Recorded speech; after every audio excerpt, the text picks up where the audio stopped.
there's something you see in me, 'cause I see the same in you. I know that there's more than meets the eye, 'cause you light up my world tonight.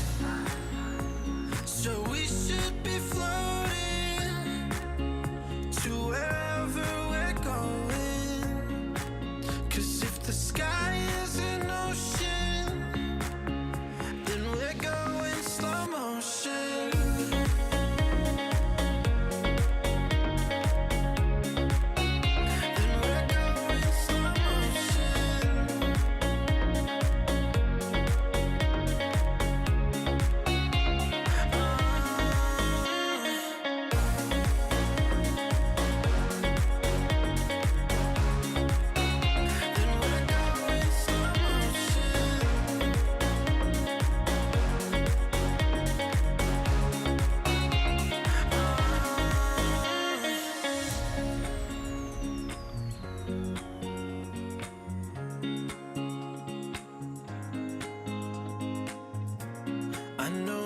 There's something you see in me, 'cause I see the same in you. I know that there's more than meets the eye, 'cause you light up my world tonight. So we should be floating to wherever we're going, 'cause if the sky is an ocean, then we're going slow motion.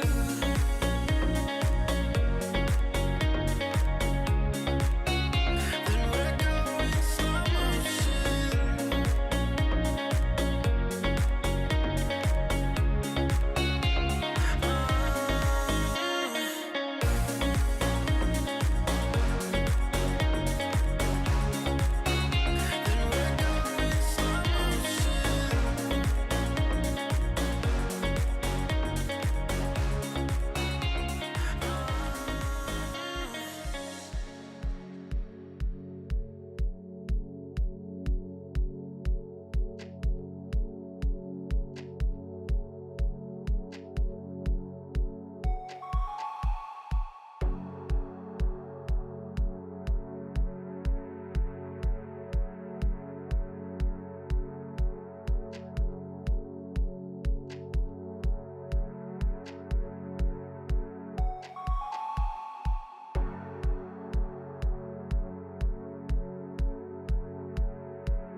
club's next to me.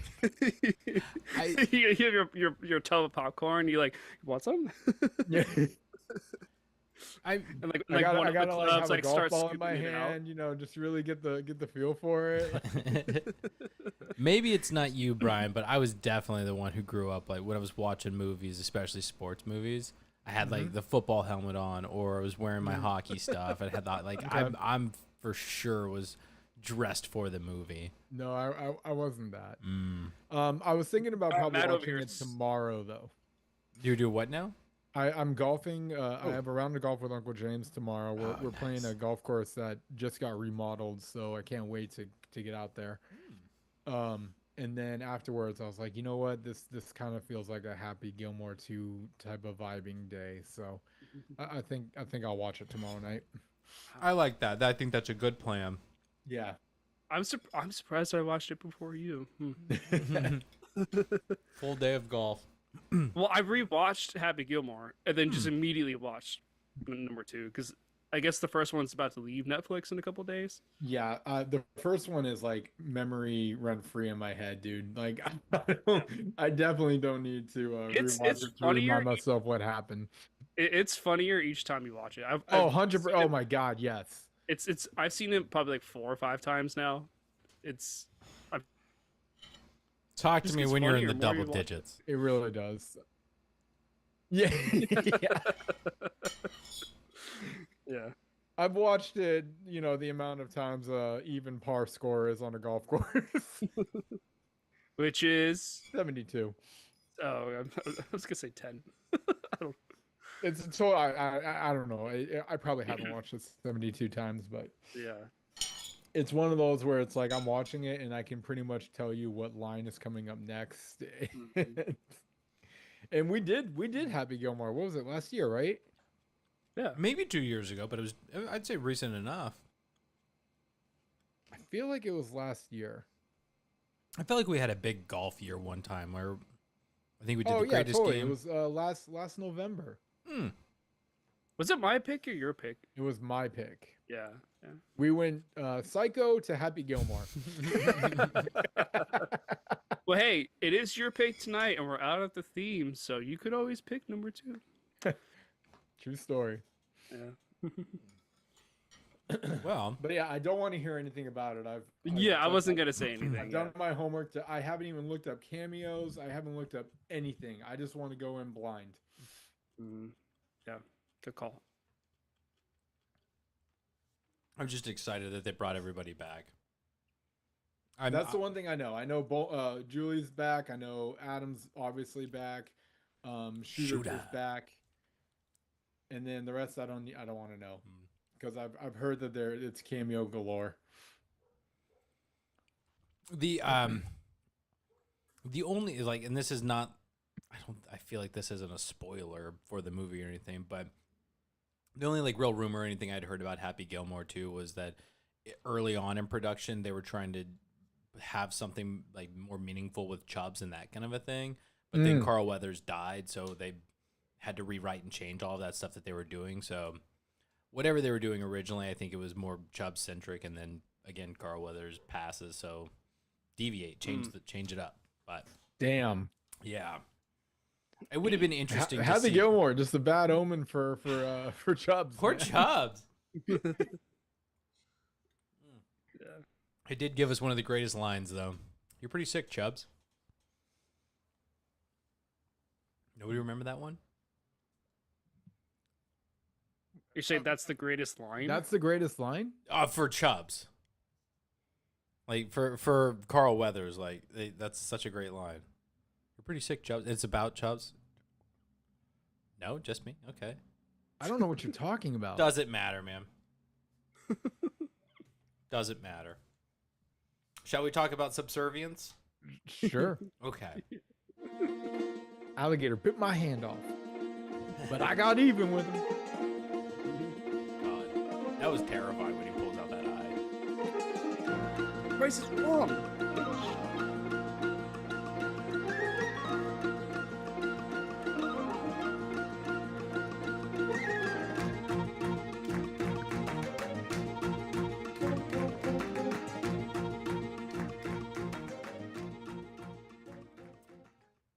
Welcome to GoodFlickas, home of the GoodFlickas. Can you take our critiques? Let's find out as we dive into tonight's movie, Subservience. I am, of course, Matt, joined tonight by Brian, a.k.a. Sparks. Okay. Are you a Spark? No, definitely not. Are you sure? I But like I'm it's not something gonna to lie. Spark. I have been giving my robot vacuum the eye all day long. That's fair. That's fair. I don't trust it anymore. Brian's looking at it like, you're not Megan Fox. I'm like one false move, Sharky, and Sharky. and we're gonna have issues. Oh. Sharky the Sparky. Ooh, nice. Yeah. All right. Well, keep an eye on that vacuum. They're supposed to be our loyal servants, but Yeah. I've seen a tale or two. Beware the machine. But we are without Jen tonight. She unfortunately has a terrible work schedule. Although I believe we have a clip, or which we'll probably have to edit in post later. But we can try and get the video she was guilted into making for us by Nick. Well, Matt, don't you have WhatsApp on your computer? I don't think I have it on this computer. I had it on my old one. I was gonna say because I have it Yeah. on mine, but I could screen share my WhatsApp We and could do that. play the video. We could do that. That'd probably be easier than like I said, I don't have it, but I'll just quickly open up permissions. So when we get to that point, we totally can. Yeah. But yeah, no, that would be great. Well, and with that in mind, we have Nick, who is AKA'd as Nick. Which Because there's a character in the movie I get, named Nick. no, I get it. Like whether you changed it or not, I got the joke. There was a moment when I was watching this because I just finished the movie before hopping on chatting with Brian. That I'd said something out loud. I'm listening to it, like I've got headphones in, I'm watching the movie, and I said something about Nick getting into an accident, and Jamie was like, "What? What happened to Nick?" And then I said something about like AI or the robot or whatever, and she's like, "Oh, well, that wasn't clear." So she got a little worried for you for a second there, miscommunication. But we're glad the real Nick is safe. Yeah. Well, thanks, Jam. Yeah. Appreciate the thoughts. Yeah, somebody's gonna care about you. But I'm don't know if anyone, either of you are kind of looking at the YouTube, the stream or anything like that. But I'm trying something a little bit different. I'm using a different visual format for tonight. I want to try and like edit it a bit more and make it so it's not so obvious templatey, but I think it's a fun little thing. I brought back the poster, so now as we're talking, we've got nice little movie poster of Megan Fox, Subservience, right there. Yeah, A good debut to bring it back. right. Like all the AI and everything. We're trying something, but anyway. Let's hop into the movie. Nick, this is your pick. This is our final pick of Sci-Fi July. To my massive chagrin, very upset that no more sci-fi from you guys, likely, unless it's an Arnold Schwarzenegger movie. But we'll see. We'll see what happens. Why Subservience? Why did you pick this one? And don't you dare say because you knew Megan Fox was in it. Why do you always gotta rag on me? Of like, dare say X or Y response. To be fair, I think I get Jen every now and then too of like, don't pick it just because it's got Angelina Jolie in it or Leonardo DiCaprio. Well, see, but that's or a was the step first up thing from I what it- saw on Netflix. Yeah, that's what I was just about to say. I was like, that's a step up from what we used to say. It was like, I just saw it on Netflix. Hopped on Netflix was the first thing on the recommended, so I went for it. Yeah. No, I was choosing between two movies, and it was this one, Subservience, and Godzilla -1. But I thought this one would generate a better discussion. It's very topical. It's very existential and all this kind of stuff. So yeah, it's like sci-fi, but weirdly it could be real. It's it just the premise of it was super interesting to me. Okay. And yeah, I just thought it was a good like thriller sci-fi. Like we had a what was it, Paul, you know, kind of was kind of like a comedy sci-fi. We had Hitchhiker's Guide to the Galaxy, which is more of like adventure sci-fi. And then we had Don't Look Up, which was more of like a drama dark comedy sci-fi. And this one was a thriller. So I thought we had a pretty good like wide range of Yeah. sub genres, and I thought Yeah. uh, a love story sci-fi thriller would be interesting one to talk about. Love story, yeah. Also, Megan Fox. And Megan Fox. I mean, Yeah, we understand the benefit. yeah. All right. Brian, would you like to go first or me? Sure, I'll go. Okay. All right. So Subservience. Believe it or not, I have seen this movie. Oh, wow. Okay. Yeah. I actually wanted to check to make sure, but I was like, the minute he said it, I'm like, I think I know what one this is. And then I pulled out, I'm like, yep, definitely remembered what the one this was. So I had watched it January 10th of this year. Wow. I have now watched this movie 3 times this year. Oh my god! Wow. I remember the first time watching it. I you know me, I go into movies most all movies completely sight unseen, and didn't really know what it was about. And then I just remembered after watching it, I was like, wow, that was definitely an interesting movie. And then watching it again, and then one more time, kind of knowing what it was about, it definitely kind of changed perspective. But honestly, it's a good movie.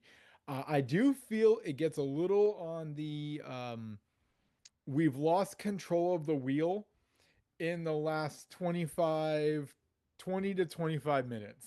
I'm not sure. Choices were made. We'll talk about it, but it feels like a different vibe of a movie at around that time. It doesn't ruin it by any means, but yeah. So that's one thing that I did take note of. Megan Fox as an AI robot. I cannot commend her performance enough. We'll talk about that more as well. I'm sure. And yeah, it's just it almost feels like this, like kind of what Nick was saying. It's like, this could be reality. This could be future. You know, it's 2025 now, and in 2050 we could be looking at things like this. So, yeah. Overall, I'd say this is kind of a mainstream, just flatline movie, giving it a 3.5 out of 5. Nice. Quick question just before I give anything. Did it say Yes, what sir. year this took place? Because if it did, I just missed it. Was it like 2050? Or we're just assuming distant future? Oh no, I don't think it was. It I don't think it's actually ever gave stated. a Okay. timeline. Yeah, I believe you're meant to think that it's 2024 is when it came out. So Gotcha. Okay. Yeah. So this was first time I watched this movie.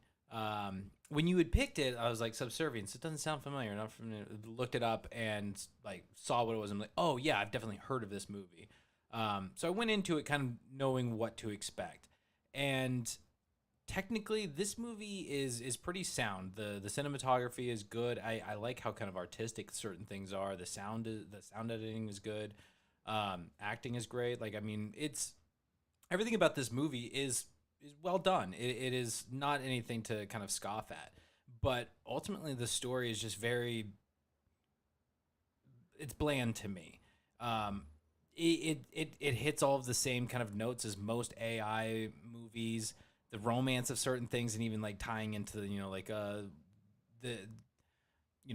human having sex with an android and these kind of things, but like the family implicate, like all of the stuff, like the things that should have probably made it more interesting or more unique didn't really do it for me. Everything felt somewhat predictable, and I knew where this movie was going from the start of this movie, and I wasn't really surprised by anything. So I really enjoyed it. Again, I don't want to discredit this movie as a good movie. It is a good movie. There's nothing technically wrong with it, but it doesn't bring anything new to the genre. It doesn't really say anything epic or bring out like a new perspective for anything for me. this is a robot, it's a new advanced, and it has the ability to learn, it adapts, and it now has the ability to bypass protocols and kill people and do its thing and have its own emotion. Like it's been done. It's been done many a times, and this just doesn't feel new enough to me. I enjoyed it, but I'm not overwhelmed by it. So ultimately, I've been fighting myself on the score and everything. While again, everything is technically sound, it's pretty solid as far as the filmmaking of it. But I'm giving this one more of an emotional score of like just how it makes me feel in regards to the genre and the storyline. So I'm giving it a 2.8. It's good, but it doesn't do it for me. It doesn't do anything new. It doesn't spark interest. And while I'd probably watch this movie again, it'd most likely be because somebody else wanted me to, or we picked it again. Like, I have nothing against watching it again, but I probably won't do it on my own. All right. Should we play Jen's thing now? We can before we go into Nick. Yeah. Said what she thought about it. She told us not to watch it beforehand, which I thought, I was like, well, how do we know what you said? True, like she's gonna say some outlandish things. We're going in blind. I'll be ready. Question: can you guys hear the if I do it? Yeah. Cool. I'm just letting you know that's the warning in case she decides to get a little profane. Oh, look at that desert. Wow, look at the desert. He could have like pulled everything up first instead of just showing. All right, everybody, read his messages. All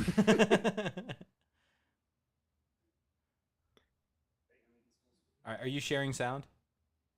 Yes. Cool. Just making sure. All right. Well, let's hear what Jen has to say about Subservience. I haven't listened to this if anybody else has. Neither have I. Yeah. Okay. Trying to record this is actually, I think it's fitting with with the movie we just watched. So to me, like, I haven't been on social media in a very long time, and so this concept of talking to a screen, I imagine is how it will feel talking to one of these robots in the movie Subservient. And I personally wouldn't do very well.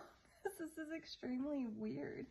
But you asked for my thoughts, so I'm gonna do my best.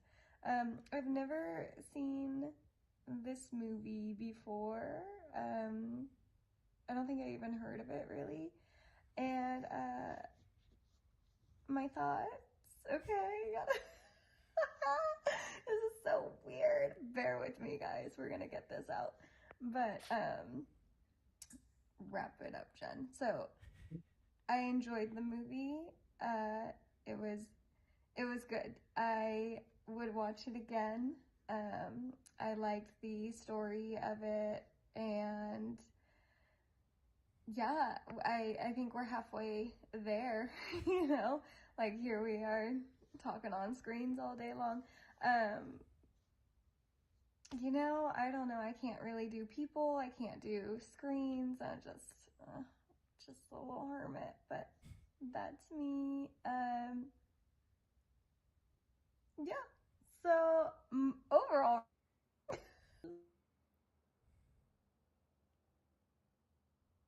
this movie, a 4.8. I really enjoyed it. I think it was really well done. The pacing was great, considering like it's a robot. Like I feel like the suspense of it was very well done, and yeah, that's all you're gonna get from me because my anxiety is up to 10. Hope this makes you guys laugh, and hopefully I'll be able to sign on later tonight and y'all are still chatting. Have a good one. Bye. Bye, Jen. I thought she did great. 4.8. Okay, she liked this movie. Oop, my internet froze up. That's my sister. She's like, "Yep, that's me." Like she was on like Disney Channel or something. I know. It's like, hey, Jen, so I'm from the Caribbean right now. Like, all right, well, You did good, 4.8. Jen. You did good. You never know with her, man. You just never know. I thought she did great. That was fantastic.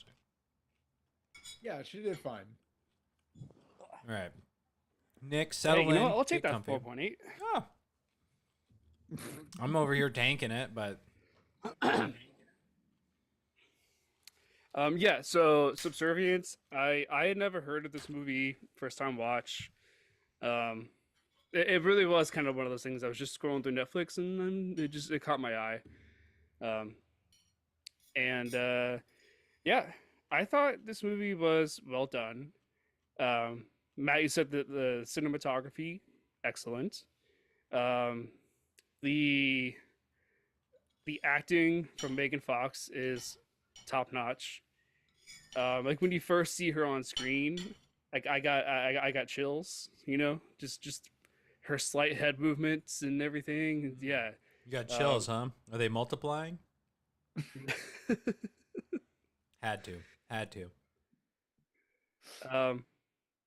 And I do think some of the motivations from some of the characters are off.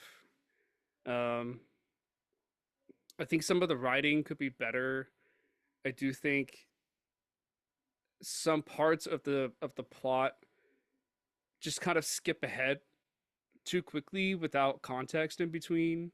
Like to kind of explain like why did you make this decision? Why did you why did you buy this robot? Like did you not think about the repercussions, like are you thinking about your emotions? I think there was just some tweaking that needs to be done with the writing. And that's kind of what takes points from me is a lot of the dialogue and the writing and motivations. But as a thriller, it's so well done. The effects, the CGI, the story is easy to follow, and you can kind of just cruise with it, which is what I do like about this movie. But yeah, it's thrilling, it's captivating. So overall, I gave this one a 3.7. I just think the writing could use some work. It could be better tweaked. Okay. Yeah.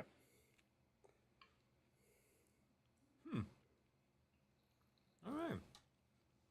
So I did officially tank this movie, and I do feel a little guilty about it. Like I said, like because ultimately it's not a bad movie by any means, but I feel like I'm constantly giving stuff of like it's a 3, it's a 3.5, like just like mediocre. It's fine, but Does nothing impress you anymore, Matt?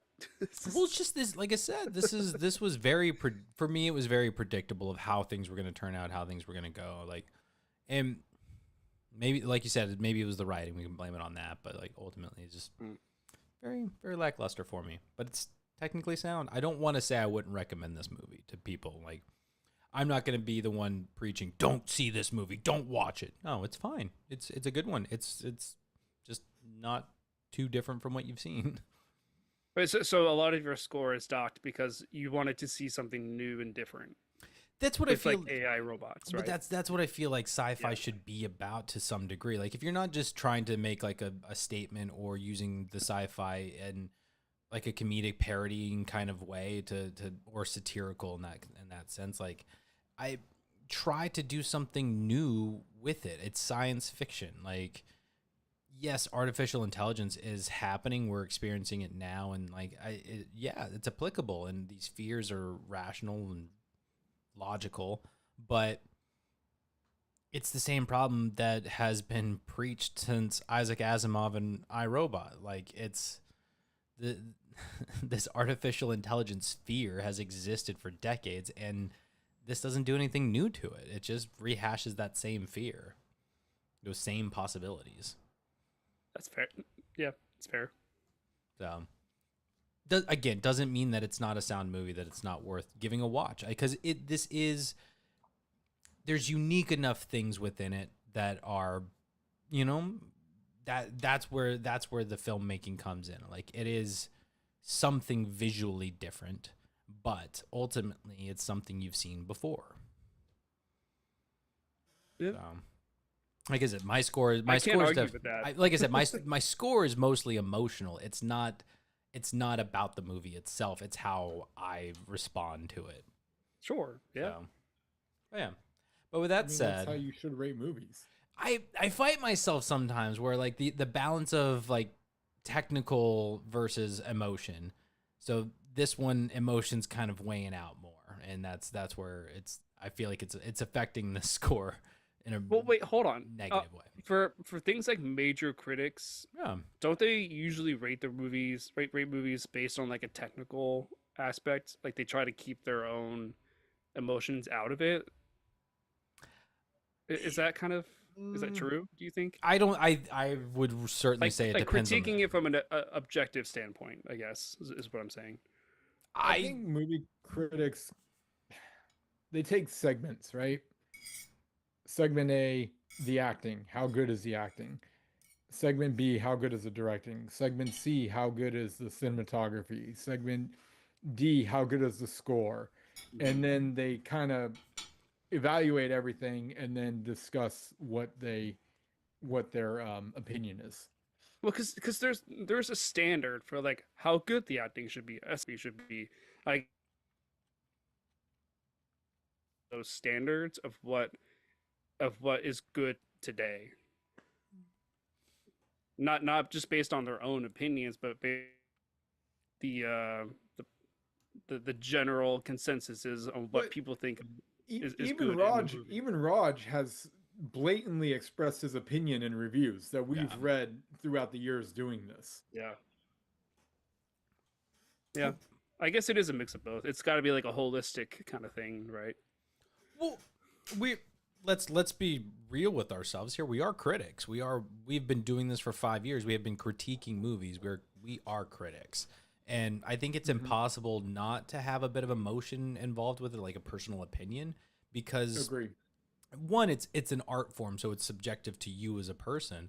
But like you said with Raj and all of that kind of stuff, it's got to have some level of emotion. It can't just be technical, because his response to the technical is what makes his opinion matter. Yeah. So, I mean, how many times has this group alone brought up nostalgia yeah. and has probably rated higher on their rating of the movie because of the nostalgic feeling that it brought them. Yeah. Or lower. Or lower. Or lower. Exactly. I've had movies where I was like, man, I remember this movie being so nostalgic, and then we watch it, and I'm like, man, this movie actually isn't that great. Well, This was much. and then this I was give it much a better lower in my score. head. Yeah. You know? Yeah. Yeah. So yeah, I think there has to be some level of emotion to it, but I agree. it's Yeah. fine. It's finding that balance. For me, this one, emotion outweighs the technical. So, but That's fair. I think it's that time for the sweet, sweet sounds of Fun facts, fun facts. Sit your butt down, cause Brian's in town. Fun facts, fun facts. Here we go now, so let's talk about fun facts. Yeah. Love it. It's still so much fun. All right, you AI fans out there. We are recording this on July 28th, 2025. You can catch Subservience currently streaming on Netflix. It's been on there for a while too, so I'm not sure what the timeline for it is. I think it's technically a Netflix original, so it may remain for a good while. Okay, great. It came out in 2024, and it is directed by S.K. Dale. That's capital S, capital K, Dale. He's got 3 works under his belt for a director, One of them is called The Coat Maker. Another is called Till Death, and his number one is Subservience. Hmm. I've only seen Subservience, so I cannot comment on the other. Yeah, I'm not All familiar right. with his work. The cast. Well, lady that needs no introduction, Alice is played by Megan Fox. I'm just gonna pause here. I feel way too many people hate on Megan, Hmm. and I don't understand why. I just don't get it. I mean, I don't know about you guys. I was first introduced to Megan Fox in a little movie called Transformers. I haven't First, seen those movies. what? I haven't seen those movies, so First time I ever heard of her, yeah. I had no idea who she was. Transformers comes out, and I'm like, who's this girl? And, she definitely caught some attention, obviously her looks and whatnot. But to me, she's more than just an attractive female that goes on the screen. She does have some really good skills when it comes to acting. Some examples I can think of is Jennifer's Body. Hmm. That one was a really good one. And then even I don't remember her character name, but the character that she played in New Girl. Oh, Reagan. Yeah. Thank you, Reagan. Yeah. I don't understand where all the hate for Megan comes into play, and I don't know if it's jealousy. I don't know what it is, but I think she is an incredible actress, and this movie highlights how good of an actress she is. I am blown away with how robotic she looks and acts in this movie. It is unbelievable to me with the level of skill that she demonstrated. And on top of that, in incredible shape. I can't even stress that. And I was like, my God, Megan, like that is, you have clearly put yourself to work in the gym, and you've probably been staring at a mirror over and over and over to get these robotic ticks underway. Oh, And okay. I heard that right. what? Keep going.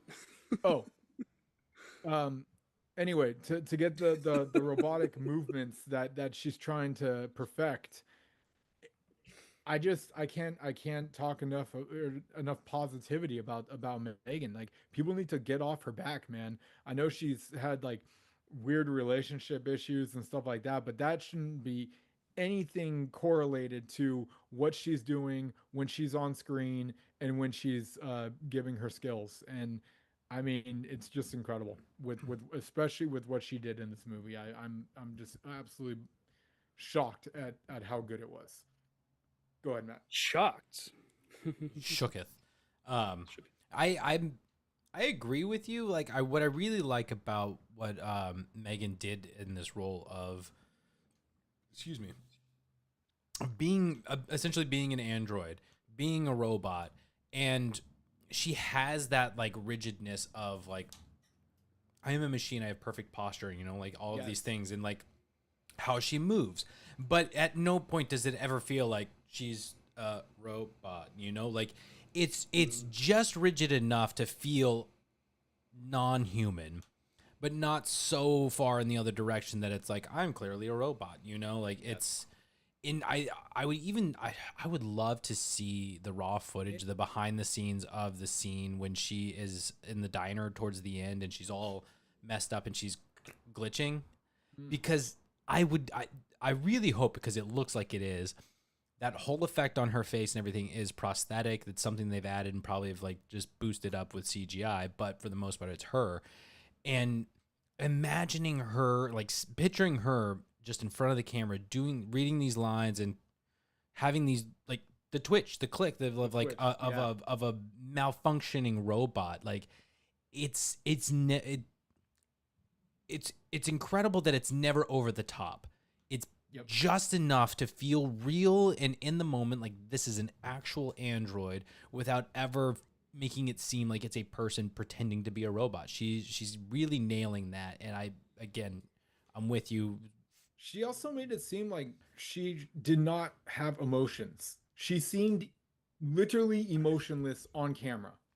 Her facial expressions matched with her just neutral tone. Yeah. it's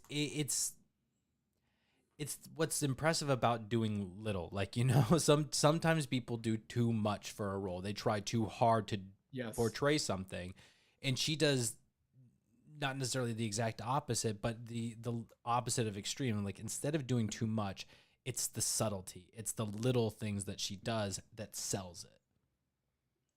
So Yeah, she writes that fine line of human and android in her acting, where she is still fluid enough in her movements to where it's not like the clink clink robot, but it's definitely the way she stands, her arms are placed, the way her feet are positioned, the way she just tilts her head a little bit. Yes.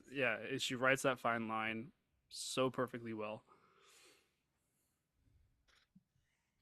yeah, she does a great job. Yep. I agree. I don't understand why everybody hates on her so much. Like, I'm whatever reason. Well, it's the real reason is because of her toe thumbs. People don't like her toe thumbs. Which is like the That's so I'm stupid. kidding. so dumb. I think she only has one toe thumb. Is it just one? I think it's just Yeah. one. But who gives a shit? Yeah. What I was kind of Totally kidding, by the way. You're good. You're good. What I was kind of impressed by is if you know Megan Fox, she has quite a bit of prominent tattoos on her body, and whether they use just makeup as cover up or that kind of a thing, like, because in the scenes where most of her skin is visible, they clearly covered those things up, and it looks good as if like it doesn't feel like fake makeup, and maybe they just CGI. Like, there's so many ways to do it these days of removing tattoos from people, but however they did it, it's like just another little subtle detail that is like well done on the costumers or the CGI, whoever ultimately removed the tattoos. So great job in that department. Nick is played by I think it's Michelle. Is it Michelle I think it's Michelle. or Or is it Okay. Michelle. Michael? Michelle Morone? That's what I'm thinking. Yeah, Michelle Marone. I wonder if it's like McKelly.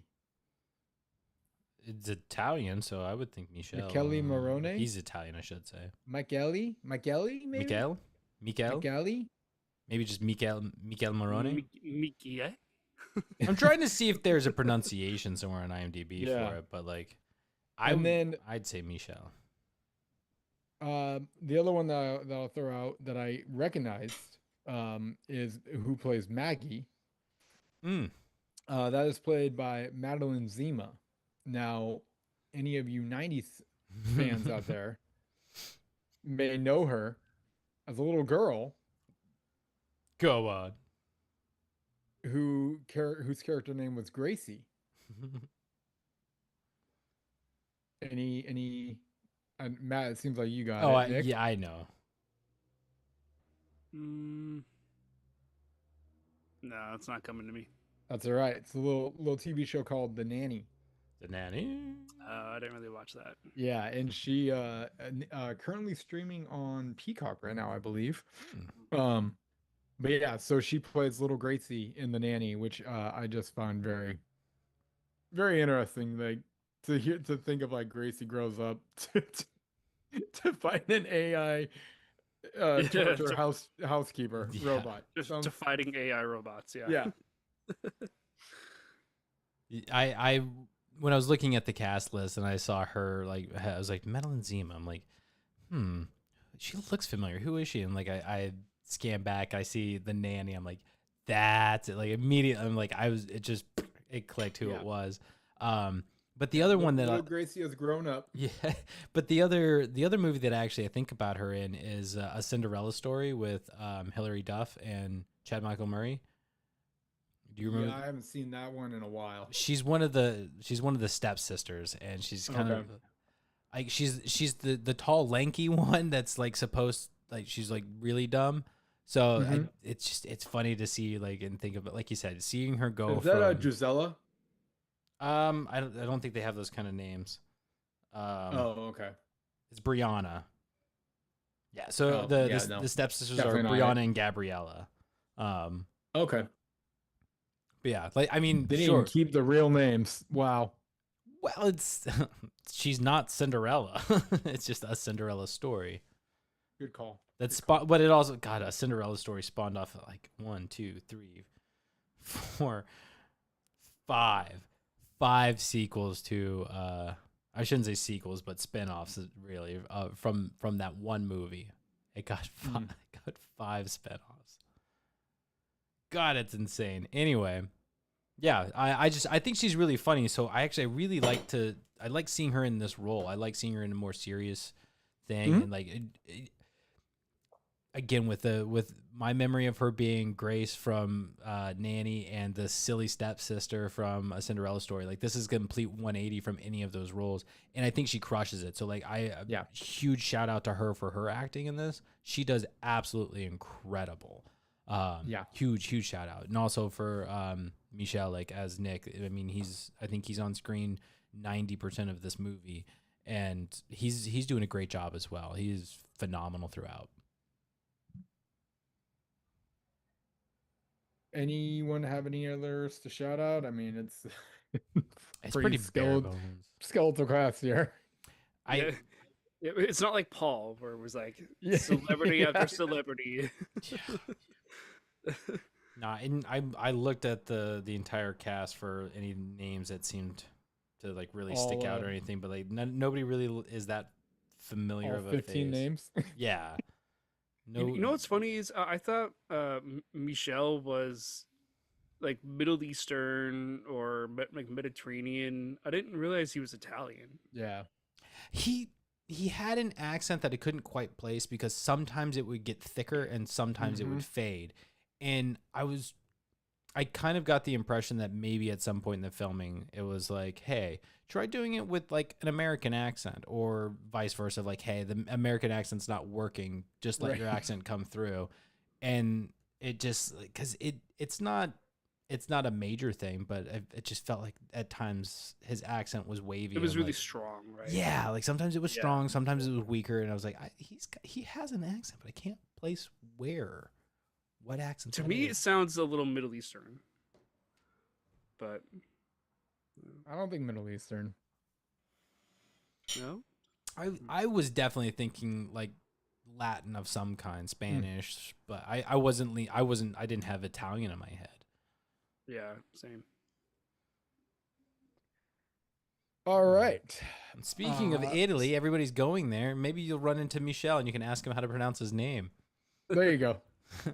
It's Michieli.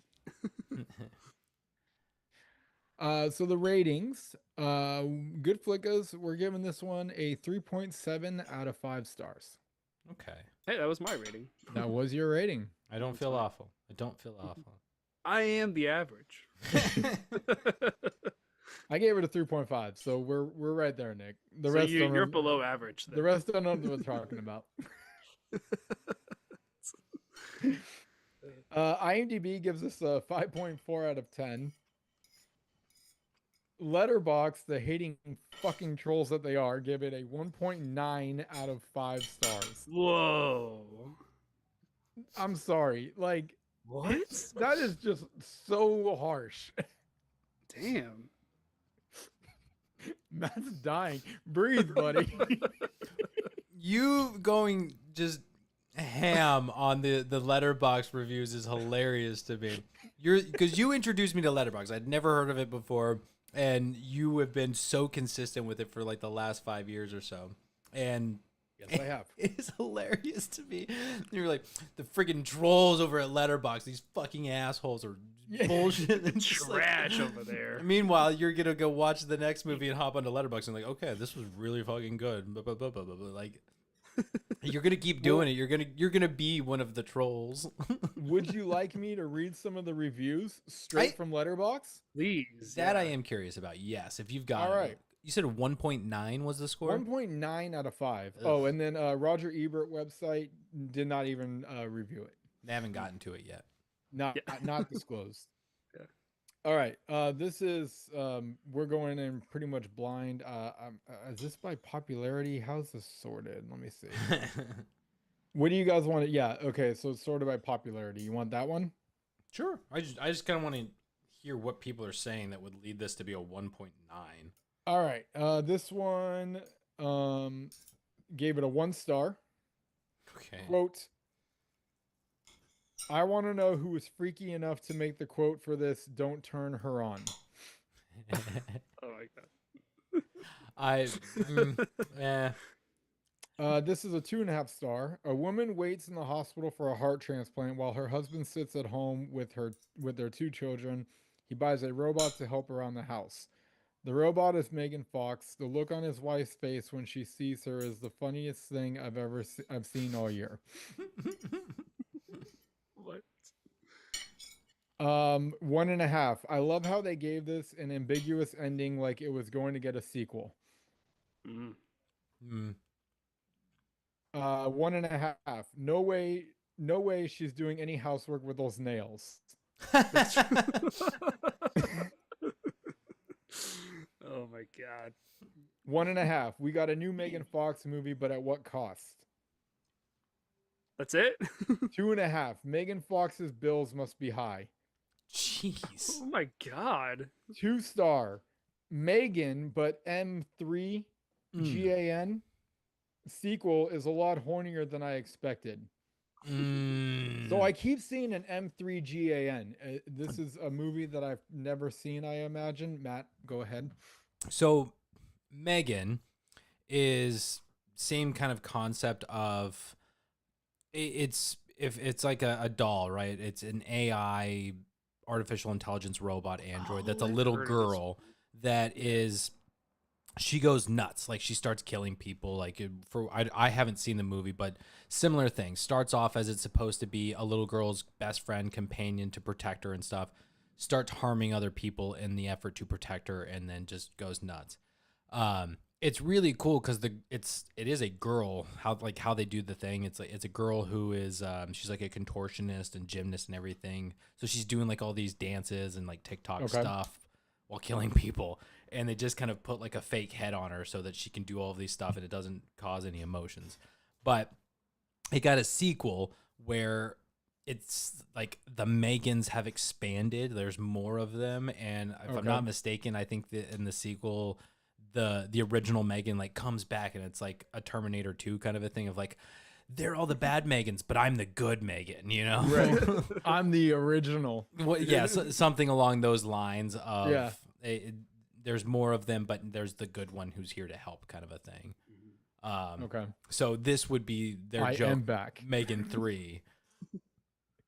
That's funny. And it is kind of ironic because it's Megan Fox. So. Yeah, I mean, so that's some of the generalization of these reviews. They're not very detailed. That's like no. The weakest shit I could ever hear is like, this is a 1 because the title's stupid. Right. Yeah. Like I don't get it. Like a 1.9 out of 5. That's just not even being fair to the. Yeah. But zero effort on the actual critique. The what? Is it just zero effort on the actual critique? Nick's showing off his AI. Yeah. Is that? I'm sorry, I muted you guys. But No, what you're was that? good. That's okay. Was that Alice? Yes, yes. That's my 98-year-old AI robot. Playing it safe. I like it. All right. Budget undisclosed. Worldwide gross also undisclosed. There were no Oscars, there were no Golden Globes, and there were no fun facts. This is the bummer with the Netflix movies. Just ripping right through all of our categories, guys. I'm sorry. Wow. There were 4 facts on IMDb, and none of them caught my attention at all. I'm like, okay. None of them were fun. No. I was curious about the car just because, as you're saying it, like you're absolutely right. There are 4 facts on IMDb. If you wanted to bring that one up. No, I was only curious about the car because I don't know cars, and as I'm seeing this thing kind of like haul ass down the roads and stuff, all I can think is, does he have what is it, like a Mustang Shelby or whatever it is that from Gone in 60 Seconds? Sorry about your cutting out a bit.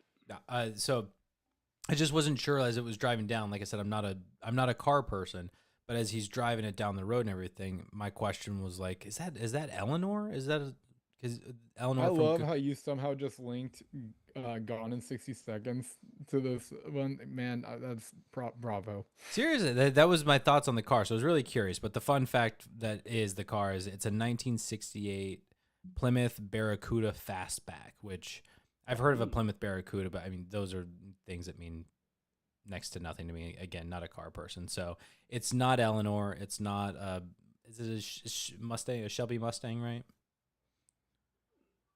That's what. In Gone, was it? Yeah. Eleanor's a Shelby because somehow I don't know why, but I get them mixed up between Fast and the Furious and Gone in 60 Seconds. Eleanor was a Shelby Mustang, and Fast and Furious was a Was it gonna be like a Camaro kind of a thing? 1967. It was a Mustang. Still a Mustang? Mm. Is it a fastback? I think it might be a 1967 fastback Mustang. Is that a thing? I don't know. It was a Charger Plymouth Mustang? No, was it No. I don't know. I'm not big on cars, man. I'm sorry. Dodge Charger. There were a bunch of nerds. Ford Mustang. It was a Dodge. Because I only know I only know like the main cars. So you got like the Ford Mustang, the is it Chevy Camaro, Mhm. and like Dodge Charger Challenger. Those two. Like those are like the only like fast cars that I really know of. Yeah. Nah. But yes, Eleanor was a Shelby. Okay. I remember them riding it on the blacklight board.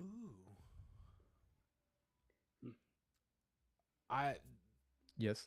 Just again, part 2 of the 4 fun facts. I only plan on bringing this one up. This says that it was released in the Philippines as Alice. Do you think a better name for this, or like it might be too close to the concept of Megan? But again, already this movie has felt like very similar things to me, and I can see the connection to Megan. But do you think that that would have maybe have been a better title for it? I mean, it's not that Subservience is a bad title, and it does kind of, in my opinion, it kind of hits the mood for what the movie is. This kind of slow thriller. And Alice might not hit that note as hard, but I don't dislike it as a title. Subservience is a really good like sci-fi sounding title. Yeah. You know, just on its own, like just the word just gives you the sci-fi vibes. Yeah. I feel like Because the Alice would just be like, oh, like another spin-off of Alice in Wonderland, you know? Yeah. Yeah. Which we'll get into that, but like, Yeah. but no, I think it's funny how sci-fi movies tend to lean towards like the one word sort of title that. Oh, I actually looked up the meaning of subservience. The meaning of subservience. This is a perfect title for this movie. Oh, okay. Willingness to obey others unquestioningly. Oh. Okay. That's a perfect title. Yeah, that's pretty solid. It's pretty solid. Yeah. That's pretty good. Like you said, it nails it. I think Alice would have just been like another interesting one. I don't dislike it, but I agree. Just try to get your thoughts on it. Subservience does, like you said, it hits the nail on the head for titles. I mean, definitely knowing the meaning of the word. I mean, that brings it home so much. But kind of like what Nick was saying, it really did have a sci-fi, like, what's this about type of title, where Alice is Alice. It could be anything, Could be anything, yeah. Yeah.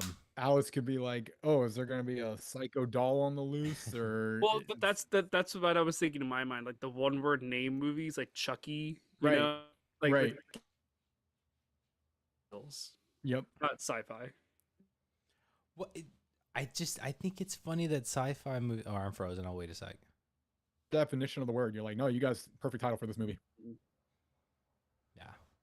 Sorry if my glitchiness cut you guys off. We heard, I think it's funny, and then you stopped. I saw that I had froze, and I was like, I think I'm glitching on you guys. But I do. I think it's funny that some of the best. When you freeze on the froze. It happened. Okay. Ironically, you guys stayed moving for me on that one. You froze on the froze. That's hilarious. Yeah, you were like, I froze. It's because we're talking about AI. It's fucking with me hard. Yeah, I think it's. I'm just gonna keep trying. I can see that it's going, but I do think it's funny how a lot of the best like sci-fi movies typically have like a one word title. I mean, even some of the best stuff we've seen, like Alien, Predator, Dune, Blade Runner, Paul, right? Like, I mean, like, we'll throw it out there. Terminator. Why not? Yeah, Terminator. Ironically enough, the less you say, the better for a title. Like, if you can get it down to one word that sells essentially what you're trying to tell, you've nailed it. Well, I mean, Brian's a perfect example of this because The Hitchhiker's Guide to the Galaxy has a lot of words, and Brian did not like that movie. Not for everyone. Still a great movie, but that's my opinion. All right. Okay. I'm just sorry. She's Intro. lurking. She's lurking around me, and I'm expecting her to jump up at any point. But so no more fun facts, correct? That's it, man. We're dry. We're ready to The hop well in. is dry. Can we just make up Gotcha. some fun facts that are not true? Like, yeah, Megan Fox on the set, she was helping the little girls, the little girl with her homework. Yeah, she was 10 years old. Sure. She was very protective of her. Yeah.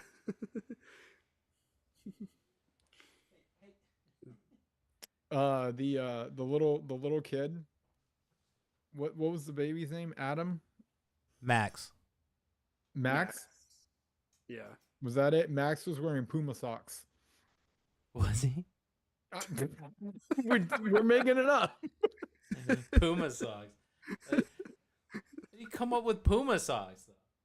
It's the first thing that came to my mind. They got him from Costco. I get it. Well, you know, Oh, Nick's- speaking of that, that was a Costco lasagna that came out of the oven. Yeah. and then the underwear that Nick was wearing, yeah, also from Costco. Yeah. Oh man. All right. Well, how about that beginning? Yeah, because what better place to start than the very beginning? A very good place to start. So with the title drop, again reminiscent of Alien, where you get a couple letters at a time, and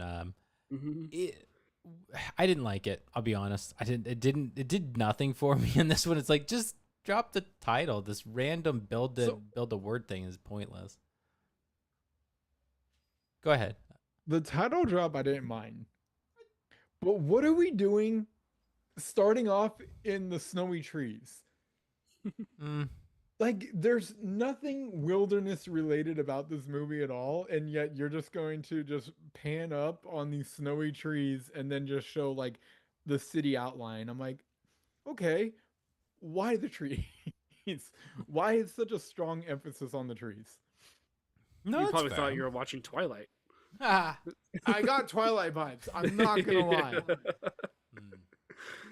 I'm like, man. Oh my god, vampire AI robots. Yeah. That, Matt, you want something new? That you write that script. New vampires? Okay. AI robots. Yeah, that's the next one. It's gonna happen. Or they need blood to survive because it powers their fuel cells. We'll call it Twi-Fi. Done. Wi-Fi. That works. It works. I'm trying to remember more of the beginning. Because the thing that really sticks out to me was the transition from outside of the car to inside of the car. And I can't remember. Are dad and daughter on the way to shopping for androids and they're splicing it with things with mom? Or was there the thing where did it start with them in bed? She has her, and then it cuts to them outside the car kind of a thing. Do you guys remember? Yeah, I think it's a cross between, if I remember. I think it's they're driving to go shopping for the robots, but they're also bringing us back in time of she had the heart issue. Mm-hmm. Like the Okay. mom's already in the hospital. Correct. Hospital at Yes. the point. Right? Yeah. But they don't visit mom for a while because at first, the way that the movie starts off, you're thinking, oh, mom died. But then you find out after, I think, maybe like 15, 20 minutes into the movie, they actually finally visit her at the hospital, and you're like, oh no, mom's alive still. Well, this is different. Yes. Because it starts off making you, to me, I remember first time watching this, I was like, okay, mom had a heart thing, mom died, now he's raising 2 kids on his own, and he's looking for help in a more advanced modern technology way. And then I was very, very surprised to see that she was still alive. Yes. Okay, cool. I just kind of scanned through the whole thing. Yes, it does. Great, which means you weren't listening to the thing I just. No, what you guys were saying is absolutely right of how it starts and everything. So yeah, there's no clear like end to the intro for me. That was the problem. Yeah, it's not really. There's really not an intro. It just kind of hops into it. I would say though the end is probably when we meet Alice, I guess. Right before the little girl saying, "Can we get her?" That kind of a thing. Because after that, it kind of hops into we're back home and we're waiting for Alice to show up. Yeah, it cuts to immediately like the next day, and he's taking care of the kids. Everything's a mess, and it's crazy. Right. Okay, then so yeah, Alice shows up. So we can call it like I'd say that might be a stretched intro, but sure. yeah, purchasing an Android. But it's funny you would mention the trees and everything, and then going to this the skyline, and there's another thing that I found really interesting that I don't like is that it goes from like very blue and gray, very Twilight kind of color scheme of intro with the camera tracking over this thing, and then you get the title drop, and it does what I like is from a visual standpoint is the camera's it's a really cool drone shot, and it's coming down like the city itself, down the city streets, and it does kind of like a slow motiony like rotation turn kind of a thing, and then it cuts to the side of the car, and now we're looking inside the car. Like it takes us from outside the world and then literally brings us into it. And so like again, this the visual storytelling here I'm really enjoying. I'm really liking, but the color palette that goes from the title to this scene is very jarring. It goes from very blue gray to like gold and ambers and like just a hint of blue. But the one thing I will say for like as the title is kind of coming up with letters, it does spell out serve before like the rest of the words, like the rest of the letters come in much quicker. So there's that. I didn't catch that. Watching it through this time, like I could see it, but it goes VSEER, like it quickly spells out serve, and then once it spells serve, the rest of subservience comes in. So I get why they would do that, subtle little thing, but go ahead, Nick. Yeah, I guess I was kind of wanting to go to the dad and daughter going to this. I guess it's a mall, to go shop for this robot, and what I really liked about this was that without the movie actually telling us what year it is, them going to this mall and having these AI robots on display, none of these people seemed like shocked or but had like oohs and ahs about this new thing that's on the market. Mhm. Right. Like that whole scene tells me, okay, we are at some point in the future from now, and that this is actually kind of a normal thing The for future is now. the future is now. Future. And Zelensky at Zelensky Labs. The future is crap. No, the future's not crap. The future's not crap. It is now. I just really liked how this scene told us that we are in the future without it actually saying what year it is, and that's just like flavor, I guess, that I like to have in a movie without it being like 2038, and I'm like, oh, okay, well, thanks for just like showing us everything, like make us kind of like experience that, like, oh, this is a way in the future. I don't know.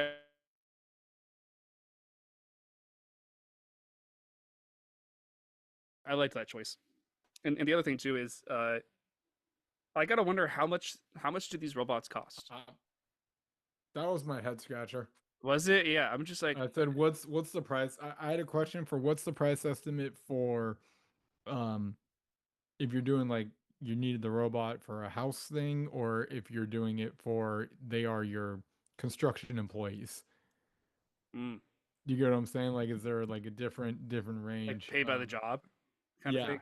Yeah. but for this, for you're just bringing it home to what do they call it? The three C's: cooking, cleaning, and childcare.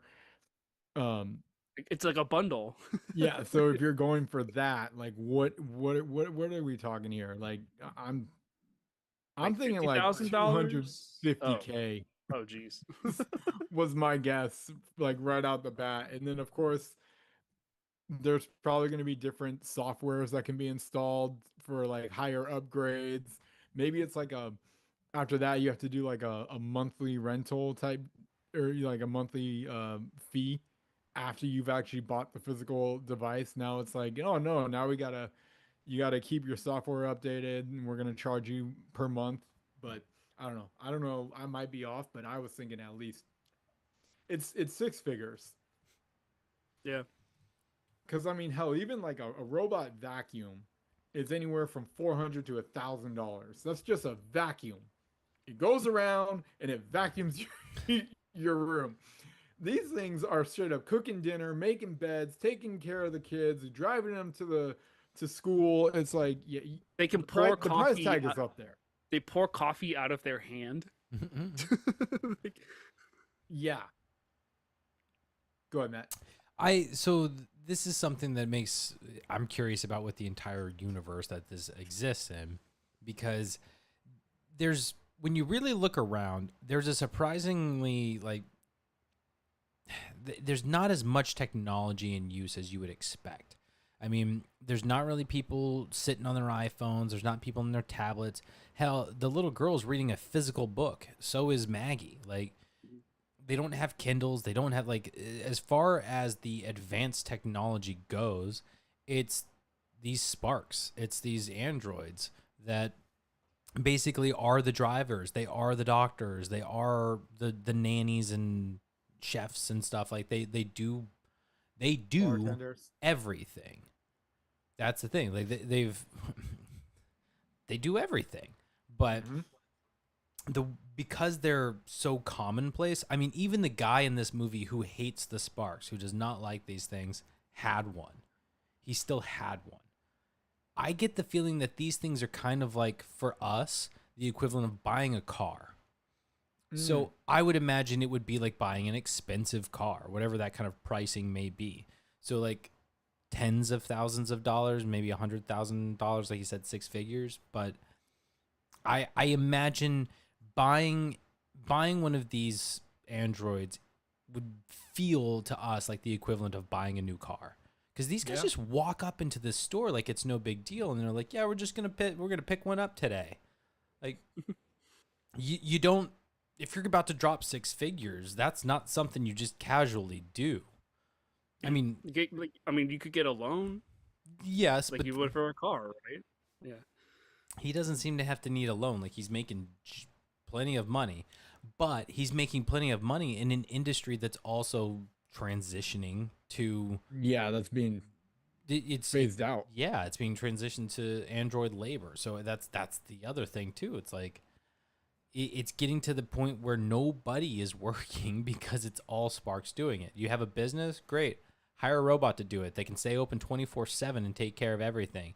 Also, they act as security because they're super strong. Like it's just it streamlines everything to the point where like your only option as a human being at this point is essentially create a business that is run and operated by at least one android.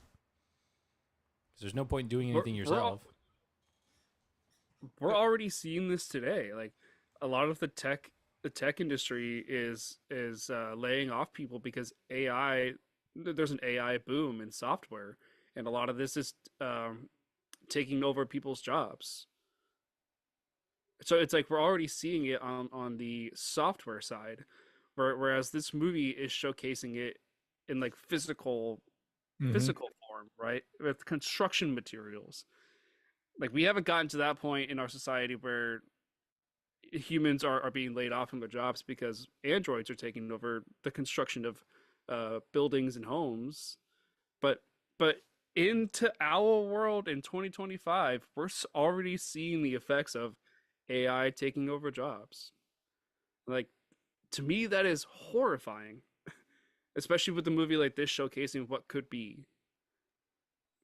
So, yeah, what are we going to do about it? We have to have, there has to, and this movie states it, where there has to be some flesh and blood that is overseeing all of this AI, all of these droids. There has to be a level of control that we humans have to have, and we can never let them get overpowering to us. Go ahead, Matt. You're muted. Thank you. I think that's one of the concerns within this movie too, right? Is like like you're saying, we're dealing with this problem now of AI taking over people's jobs and everything, getting to like this hardware point where we don't need people, we have a robot that can do it, which we do have, just not to this level.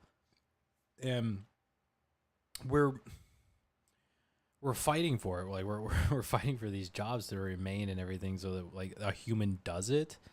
But what ultimately does that really matter in this movie? Because you have a human in all of the scenarios that by the end of this movie has rewritten the program, has overwritten everyone else's program to the point that she can control any other robot. And the fact that she can just kill the human that's there doesn't matter. Like the human component at the end of this movie means nothing. And That's terrifying, right? Like we've let it get too far to where we don't have any control. And I wonder if like that's part of the underlying message within the end of this, of like, Right. we thought we defeated her. And like, I think one of your letterbox people was talking about the ambiguous ending. It's like, it's not ambiguous. It doesn't have a satisfying ending of the sense of like everybody gets a happy ending. It's nope. She is still very much within the system and has taken control and can do so whenever she wants and will. It's the most realistic ending, actually. Yeah. Yeah. Well, when they showed earlier in the movie that she was entering their programming and she's like, oh my God, there's all these gaps and blah, blah. Wait, what is it doing? It's rewriting stuff. It's taking control. And it's like, yeah, it's in your system now. You're done. Like, it doesn't matter. It's infected the system. It's like, it's not, pull the power all you want. It is in there. The second they turned it back on too, what happened? It just spread like a virus. Yep. So Yeah, literally. Upload initiated. yes. Yeah. Independence Day.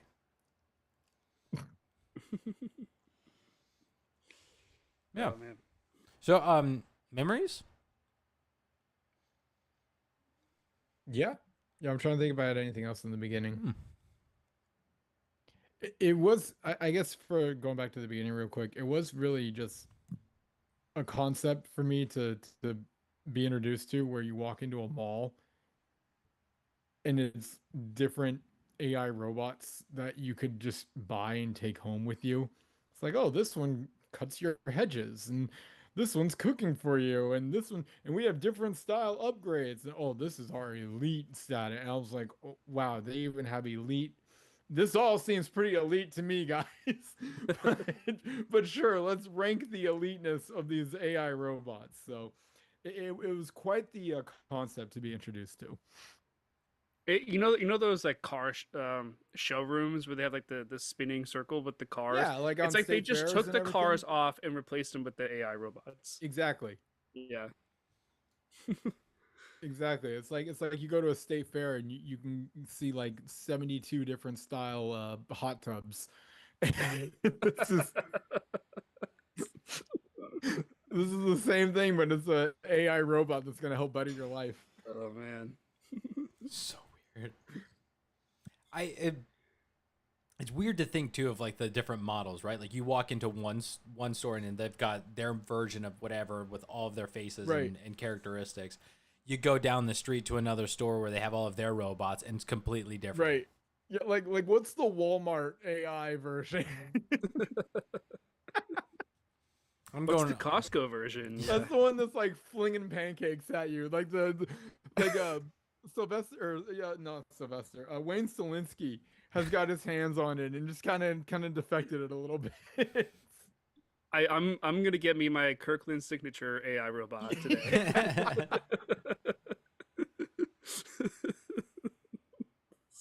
Well, then you're gonna have 4 of them. Yeah, because they come in a 4-pack. Oh my god, this in 25 years, this video is gonna be like we called it. Right.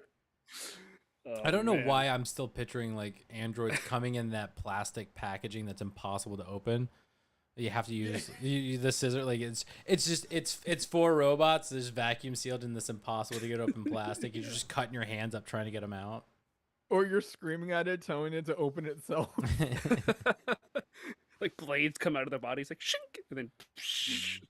With the little batteries have already died because people have done the try. They pulled the little try me tab out and just keep hitting the button. So, Yeah, they press that like try me button on the display. so they don't have the can't get Oh, out. that's great. Oh my god. Whew, that's All right, fun. memories. Memories. Yeah, I've got a couple. Let's hear it. When what was the daughter's name? Ooh. Bug. He kept calling her Bug. Yeah. Well, okay, we'll call her Buck then. Isla? Isla. Isla. Isla. Isla. Yeah, Isla. yeah, Isla. Beautiful name, by the way. I love I that like name. Bug. Not a beautiful name. It suits her. When Isla was in the hospital, when she was in the hospital, Mm-hmm. and her mom, oh my god, her mom walking off. It's the two of them sitting on those chairs and nobody else in Right. the hospital. Her mom just walking. She hears like a boom or a sonic whatever, and she goes towards the sound, and then just leaves her daughter. Like, what are you doing? But Yeah. the moment is when the daughter then gets up from her nap or whatever, and she's turns the corner, and then she's looking up at the android doctor that's essentially standing still, has been deactivated, Mm-hmm. Mm-hmm. and just the way that the camera is like looking up at him and it's like panning around him from like her perspective. Yep. I just kept doing the like I'm retreating because I saw him just like gonna turn his head down and then just grab her or something. Oh. Mm. But they faked me out because then they cut down and you see her walk past him and then arms come out and just like grab her and scared the shit out of me. And it was her mom. Yeah. But yeah, that was, I mean, that was like top notch thriller, edge of my seat moment for me was that one. But that's one of my memories, but I'll let you go, Brian. Well, I mean, yeah, you just because you're talking about this memory, I'm gonna chime in a little bit because you already hit a little bit about like the mom just straight leaves her daughter's side. Yeah. Here's my other bigger nitpick. They go to an AI hospital Yeah. Yeah. after the ordeal, because we haven't talked about it and we will, but after the ordeal that they just went through, wouldn't you go to a place where it's just fluttered with humans and not one damn robot near you? Like I can't believe you're like, okay, after all this, I'm gonna go to this hospital that has nothing but these AI robots walking around. What could go wrong? Is there an option? I was gonna say, I was wondering. I don't know. Yeah. They, But at that point, no hospital is better than that hospital, if you ask me. AI robots are replacing doctors and nurses. What happened to the little kid? Absolutely nothing. He got a little water on his back. There's no need to be checked out. Let's just Yeah. not go to a hospital. Yeah, I 100% agree with that. That's well, maybe not 100%, but mostly.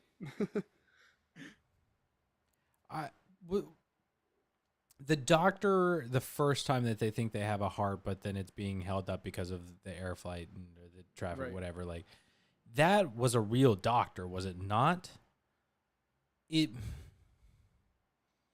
Oh, the one that was running? No, On the, the the phone? the one that tells Nick that like there's because it's they're waiting around. There's now it's all hectic and everything, and Nick is like, "Tell me what's going on." He's like, Yeah, he runs to the phone. "Does the doctor run to the phone?" Right past Nick. I don't remember that, but okay, So yes, So- that one was a real human doctor. yes. okay. I was wondering because like it could go either way because he never actually says like what's happening. He just kind of stares at him to the point of like, you know what that call was. Like, I don't have to say it, right? Like, don't make me say it. It already sucks enough. Don't make me say it. Right. But I could believe that if it were a robot, it would be one of those things of like, I don't know how to tell you any other way. Like, it's Yeah. it's not what you want to hear.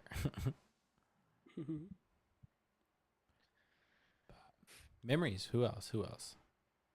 Mine's super generic, but it's just hard not to think of it. It's Megan Fox as an AI robot. Any? Well, for me, it's the introduction of her. Just It's the just first her time. look. I can every time I hear Subservience, I can just I saw it. Even when you said it last week, I was like, this is the one with I'm almost positive this is the one with Megan Fox, and I just instantly remembered the view of like the blue dress and the posture that she has and the straight black hair and dolled up face, and that's just the memory for me. Yeah, to add on to that, my memory is it's essentially the first time you see her, Yeah. and Okay. In the store. yeah, yeah, and she's like, I think she's looking through glass, or like the camera is on the other side of a glass window or something. But something about the camera angle and just the way that she looks, she doesn't look, she doesn't break the fourth wall. She looks off to the side, Correct. but just the way she like moves her head, like this. So good, so memorable. Like, Yeah. oh, we're off to a strong start with this character, because sometimes you see that in movies, like a main actor will kind of be a little rough in the first few scenes with it, and then they'll kind of solidify it. Yeah. She was solid the entire movie. Mm-hmm. Yeah. I 100% agree. Mm-hmm. Yeah, that first scene when she shows up after they've purchased her and she's in the home for the first time and stuff, she does a lot of really good subtle things that Yes. or it's essentially foreshadowing for later on, or just it's to give information about what she's capable of. It did a really good job, and like within that memory of like the first time we see her and all that kind of stuff, like her smile, like when they're going away and she's doing the like bye, like it's just a little bit of a head tilt kind of a thing and a smile. It's just uncanny enough to be like, that's not a real smile. Like, you're very much a robot. But Yeah.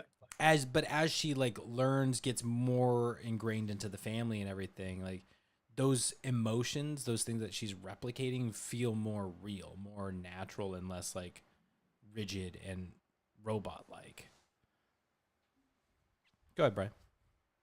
Just to add on to what you were saying, a little bit more examples on the scene, particularly the way that she's like walking up the stairs with Nick, and while she's walking, she's saying like, "I need to know itineraries. I need to know schedules." Like, just very like strict to the schedule. This is what I need. But her like pace is, it's not the way a human would walk upstairs. It was like, I don't know how to explain it.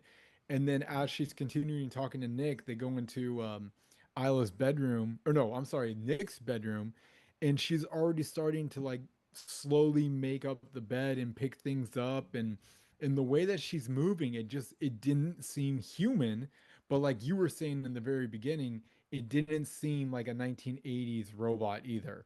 It was a really perfect combination. I don't know how she did it, but it's just so impressive to watch. I wish there was like a fun fact about like how Megan Fox prepared for the role. Yeah. Like what movies did she watch? Did she have a coach? You know, like how did she practice? You know, Yeah. she'll probably talk about it one day in an interview. Well, and I'm Talk sure about at this point mind-body they're probably. connection, though. Yeah. What was that, Matt? I was just gonna say, like, I'm sure she's already said or mentioned it in the like in an interview. Just need to find it. Gotcha. Yeah.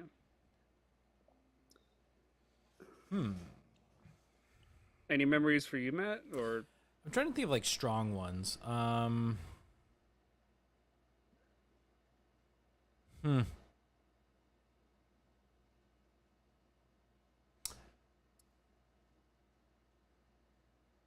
Okay. This is very applicable for movie club. It's the Casablanca scene that kind of starts us all on the journey, the spiral down. yeah. I have not seen Casablanca, so it's one of those where it's like, God, I need to see it. I think I've seen it once. It's I just need to see it, but I what I loved about this scene though is the way that he describes it. He's like, it's the best movie ever. Like, one, I really love that this is a movie that takes place in the future where they have androids, but he's bringing up a movie from the 1930s, like 1940s, when was Casablanca. So like classic cinema, and Alice in Wonderland. I mean, was it C.S. Lewis or whoever? I mean, these are classic. 1942. 42, yeah. So like, I mean, this is old school stuff that they're bringing up and still passionate about. And, like, I like that. I mean, dude's playing a record player, you know. Like I love that there's all of these nods to like the past technology and like the still love and use of it. And when the way that he talks about Casablanca and being, you know, this is the greatest movie ever. It's not something. It's not. Movies are not something you can know. You have to watch it and feel it. You have to experience it. That's, I mean, and that's one of the reasons I love movies so much is we talk about these stories, right? We talk about, even with this one, with me saying, you've seen it all before. You've seen this happen before. But until you watch Subservience, until you experience Subservience, you don't really know. I mean, I'm probably doing us a disservice here, but like, everything that we're going to say is opinion based and factual to a degree. Like we're talking about this movie, and it's only going to get you so far. It's only going to give you as much as it can about the movie itself. You have to experience it for yourself in order to have a true opinion, and in order to like actually know what it's like, you have to experience it. So I think, Brian, it was your hand first. Yeah, Brian. Yeah. It's real quick. First of all, I titled this one Memories of Blanca. Memories of Blanca. Is it Blanca as in like white? Well, in a way, I was going with like Memories of Blanca. Yeah. Because Casablanca. Do you know what I'm saying? When yeah. Like blank memories. Yeah. Push the reset button, all that stuff, right? But the reason I wrote down the scene is you already touched on it. The way that he's describing how he's feeling when he's watching Casablanca, it hit me so hard. I'm like, yeah, that's me with movies. Like, that's why we watch movies. It's why I love movies. You can watch it, but once you I can tell you all about it, but once you actually sit down and watch it yourself, now like that's the true experience. And yeah, just the way that he was talking so passionately, I'm like, preach, Nick. You're definitely in my wheelhouse right now. Preach. But also maybe you should have done a little bit of research, a little bit of homework before you start just manually resetting her, just because just because you want her to forget everything about what she knows about Casablanca. Like I would check the warning signs for that one. I feel like it might have saved him a few headaches or two. Could have gone a long way. Yeah. Um, yeah, just the biggest thing about this scene that was really fascinating was when he mentions the movie to her. She says she knows about it, like she knows of the movie, and he responds by saying, "Well, yeah, you have a file of the Yes. movie in your system, so like you know like a synopsis or just what it's about, but you would not be able to tell me how the movie made you feel by watching it. That's different data for a robot than just having the information of what the movie is about. And that to me was super fascinating. And obviously, this is where I thought or knew that the the downward spiral of this AI robot was going to begin, because Nick makes the mistake of wanting this robot to have emotions, but that's not what they're designed to do, or at least like for this one, for the cooking, cleaning, childcare, right? Like they're not meant to have these human-like emotions. They're there to help around the house and take care of things that need to be done. So why is he why is he wanting to um make her more complex, I guess is my question. Like why does he want her to be more human like, even though he has a wife already that he's fighting for? Like he knows she's a robot. Like, why does he care so much about her having feelings? Go ahead, Brian. Couple things. Mm-hmm. One last thing about the scene we were talking about on a cinematography standpoint. Mm-hmm. I thought it was so cool, being the fact that we're watching a movie about these artificial robots that are walking around and house cleaning.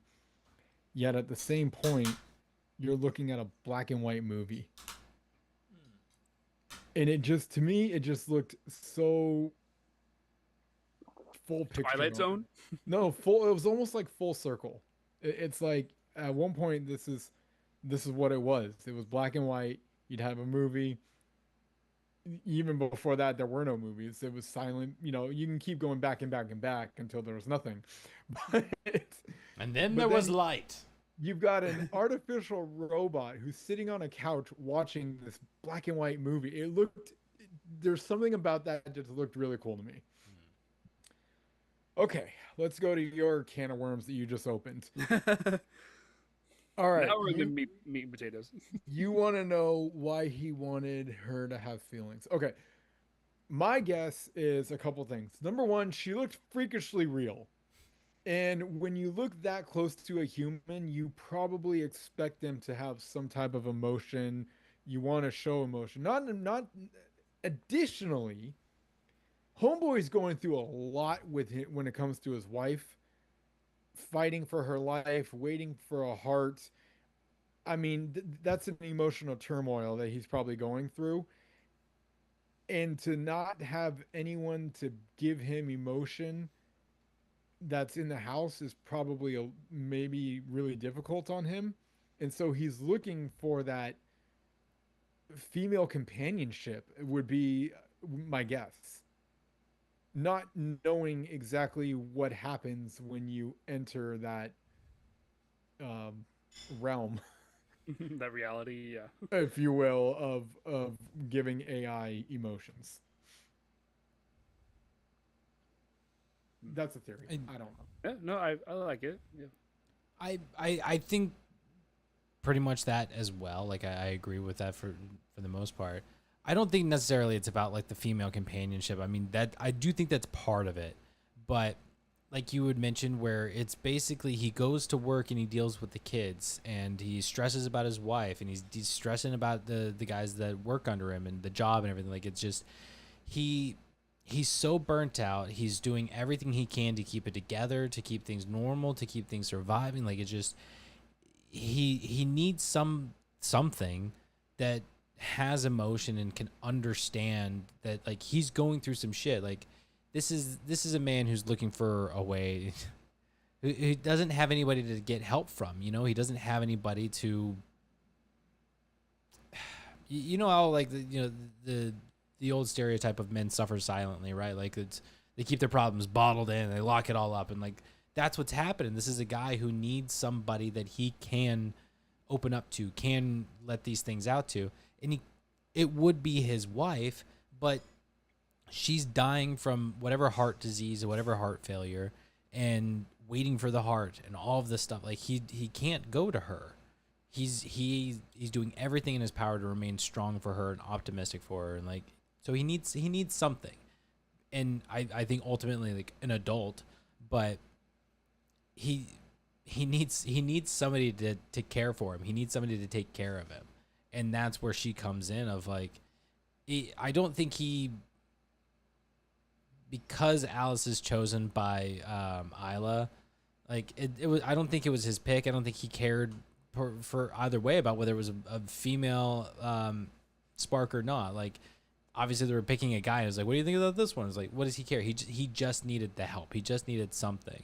And I think when he says the line later on of like everything changed when I felt your pulse, like that's I think that was the moment for him where it's like you have a pulse, whether it's designed or whatever. Like it feels real. It's you have emotion, and that's what led him to that, right? It's like if you have a pulse, you have feeling, and looking for an excuse or help, or just trying to find anything he can from it that to offer some peace. The guy just needed some help, some serious help, and it's a shame it was a fine ass robot.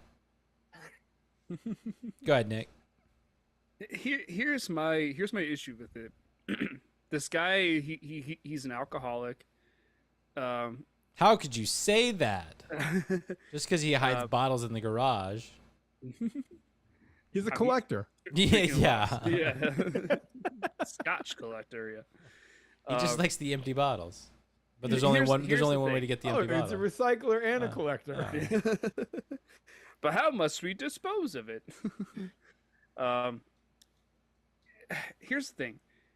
His wife is the one that's actually suffering. Right? She needs someone to be strong for her. Like, sure. Yeah. To me, he's being selfish. I mean, 100%. She's a pretty strong ass woman. You got. Oh yeah, yeah. But when you have a partnership with someone, you need to be strong for them, and I think he has some trouble with substance abuse and doesn't know how to control his emotions, and he what's the word I'm trying to say? The fact that he needs to be strong for his wife is not apparent, and he needs to realize that he's not the one that's really suffering. He's a lost man, and who needs help. It's just unfortunate that this android robot is not the help. It's not really the help that he needs, right? He said he wanted this to help around the house, but what he really needed was help emotionally. like therapy or something, you know. Well, Uh, yeah.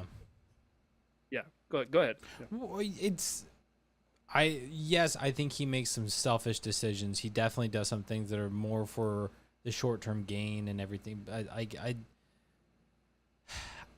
on some level, I don't think it's fair to imply that he's not allowed to be weak, because this is a man who is constantly being strong. He's constantly doing everything he is doing everything that he possibly can to be strong for his wife, to be strong for his kids, but it's wearing him down. I mean, a person can only, take it on the chin so many times before they drop to their knees. Like, he's doing the best he can, and I'm not saying that people shouldn't be strong enough to make those hard decisions, right? Like, don't sleep with the robot.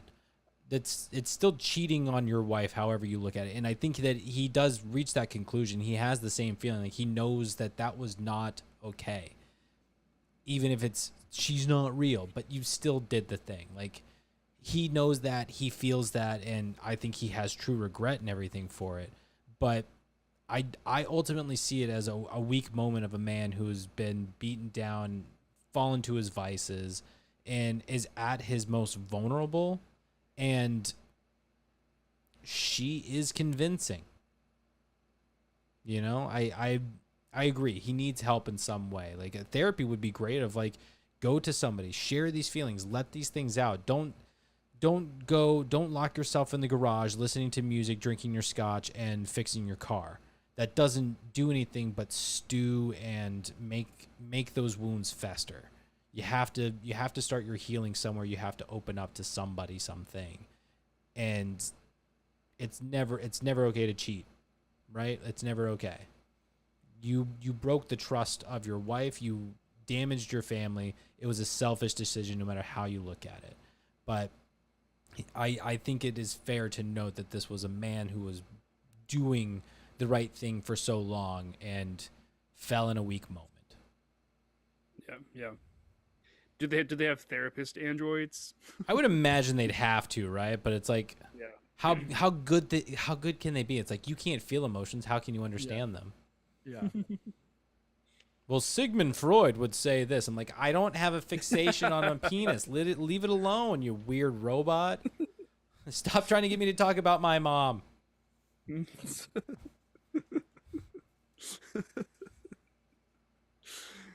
ahead, Brian. I mean, you're kind of tapping around it. I had a scene Sure. because Yeah. we're there, I believe. I titled, "Is this in the manual?" I because of the transition of what we were talking about, I have to know what you're talking about, but good title. Yeah. Is this in the manual? It's basically when he gets out of the shower and things get a little wild. I remember my first watch. I was like, I wonder how far they're going to take this movie. Like, are they actually going to make it to where there's like a physical contact between and Alice? And I was like, I don't know, maybe not. And then this scene happens. I'm like, nope, they went full boat. Okay, we're doing this.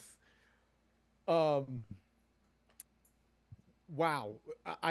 I was a little surprised.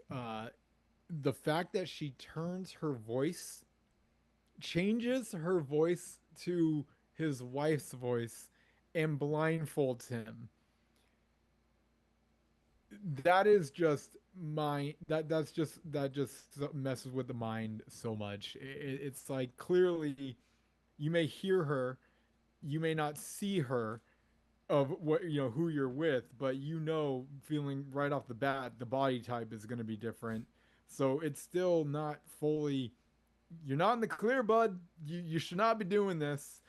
And yeah, and then I was really shocked that they did it went with the scene in the movie. And once again, a shout out to Megan. She looks incredible in it. Go ahead, Matt. What I really enjoyed about this, like, you brought it up with the blindfolding and the changing of the voice and everything. I love how the way that they Yeah. edit it. It's while he's blindfolded, it still cuts to It's his with her. point of view. It shows Yeah. Maggie. It's her there Yep. physically, her voice, her body, and like it's such a great. It does such a great job of kind of showing that visual of like what is happening in his head, how he's experiencing it, and Yes. they intersplice it where there are those moments where Alice is there. Like it's like reminding you, like she is Alice. She is doing this voice. Like it's not really Maggie there, but it's what he needed. It's what he was, like it's what got him to that point, and that's his experience. That's what he's choosing to feel. And then we get to the next day when it's like that kind of instant regret of like, I know what I did. yeah.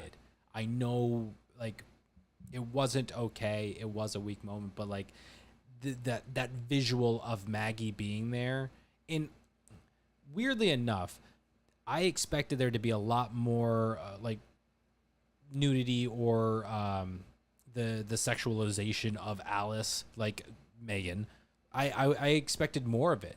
But while we have the moment where she's healing herself and she's in kind of like the bandage underwear that she has, and then Yeah. that moment getting out of the shower and she drops to actual underwear and everything, like it's those things I expected. But then they do these things where it cuts to Maggie and then the actual sex scene later where is between, Maggie and Nick, and it's Maggie. Like that, I think I was more surprised by that's what they leaned into. That's what they showed more of was her versus Megan. I'm like that from what I would expect from anything that involves Megan Fox, because I feel like she's been, I'll use the word exploited, but I don't believe that's correct. I mean, she is definitely a prominent enough actress She's been advertised. she can, yes, she is, I hope she is well within the control of what she is revealing to us, the audience, and Right. that is not somebody taking advantage of her. But that's also what's been sold to us for years now, is how beautiful and sexy she is. That's the image they portray. What I expected. So I really like that they deviate from that, from the visuals, but also within the storytelling. It's really smart, really well done. Go ahead, Nick. So this is kind of like a what if question. What if, when buying this AI robot, that they were actually able to, oh, there we go again. If they were able to, or if it was common to essentially get them custom made to where the robot could be essentially a one-to-one replica of his wife. So essentially his wife is in the hospital, and they were able to create a robot that looks like her. But the same stuff happens, right? Like the same sex scene happens, even though it's not actually his wife. Does that make it right or wrong? Oh God. I swear, Or would his wife be like, I'm glad it was a robot version of me that was having sex with you, because it was still my voice, it was still my body, it was still like my sounds, whatever. I think this has been done in something. Has it? It's one of those things. I'm sure it's been done, but I think it's like it's not. It may be like an actual cloning thing of like somebody cloning their wife and them not knowing it, kind of a deal. Like the original wife died and they were a clone, or being an actual android, kind of a thing that's made to be that way. But Yeah. If it looked exactly like your wife and was completely robotic and sounded like her, Ooh, I don't know if that's considered cheating anymore. ooh, they could add an extra twist on this story where we don't know that the actual wife has been in the hospital the whole time, and we the audience just assume that the person that's in the house is the wife, but then we find out it's a robot at some point. I think that's where you get into problems of like wife still being alive and you've replicated them. That's problematic. But Yeah. so Yeah. Brian, if you don't mind me using you as the guinea pig because you're the only one of the three of us that's actually married. Exactly. Like, God forbid, nothing, no evil, whatever, like, nothing's going to happen to her. Casey is going to be just fine. Hypothetically speaking, something does. And we'll do the Marshall from How I Met Your Mother scenario of, like, you wait an appropriate amount of time. It is socially, emotionally acceptable to move on. And you replicate Casey. Everything about her to the point where memories have essentially been reinstated to, like, a degree. So she has memories, she has feelings, she has sound, it's all essentially Casey. Would you accept that? Would you take on that replicant? Would you go for replacing your wife with a copy? No. Like essentially until you die, I don't like for the rest of your life. I don't see myself being able to be intimate with a robot. Fair. Like that's you kinda, just no, even with everything about it being Casey, you would not Doesn't be able to matter. move past the fact in your head, like, robot. it does exactly, because if I tried to start an IV on it, I wouldn't get very far with that. Like I thought you were going to test an IV on air. This is it. If I She can't can heal herself. if I You just can't put a put Band-Aid saline, on, and in 5 seconds it goes away. No, for me it's just the whole robotic thing. It just I just couldn't do it. Like it would be more of we gotta start from scratch all over again. Um, even because even if it looked like her, acted like her, sounded like her, I would just keep looking not at it and be actually her. like, "You're not real. You are not real. If I punch you, you would not know that hurt. You know, if I am crying, you wouldn't know. First of all, I wouldn't know why I'm crying, but but, but you wouldn't know why I'm crying either. And I mean, it would just, yeah. Some people can do the whole robotic stuff. Some people can do the whole fake doll stuff. I'm just not one to do that. I I- go ahead, Nick. I would think that the biggest problem. So sorry. The biggest problem would be aging. Like you would keep getting older over the years, See, I didn't and then think of whatever that. you built of her Right. would stay the same, unless if you like upgraded Unless, her. yeah, give we her just do the aging the 40-year upgrade. pack. I'll take the 50-year aging pack. plan. The 60. Yeah. I gotta send my Casey in for an upgrade. Yeah. Yeah. I for me, like, the robot thing, sure, I'm sure that would play a part, but ultimately what it boils down for me would be like, there is only one them, Right. you can't truly replicate that on, like, even if it was a true, like, cloning process, right? Like, this is organic. They live and breathe and age. It's not the same. No. That is not the person that I fell in love with and married, and that's not them. It's everything that was them, Right. but it's not them. Like like Highlander, that can be only one. It's everything that reminds me of them. So but it's not them. Yeah. yeah. So back to the sex scene. It really just is lust at that point. It's about satisfying a need for Nick. Yuck. According to Alice, absolutely. Yeah. She, Well, I mean, she but- went but- at that as, I can feel your pulse rising. I can feel your heartbeat getting, your blood pressure is rising. Your heartbeat's getting faster, and you're reacting to my touch. It is all science based with this one. Mm-hmm. Yeah. And then And she Nick- straight Nick turns unfor- on, she like blindfolds him and turns on his wife and says, "Here you go. This is what you want. I am pleasing my primary user. That's my job."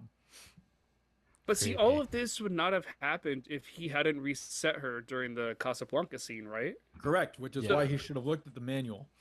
So this is kind of in my initial thoughts where I was mentioning kind of motivations and spaces between the like plots and stuff.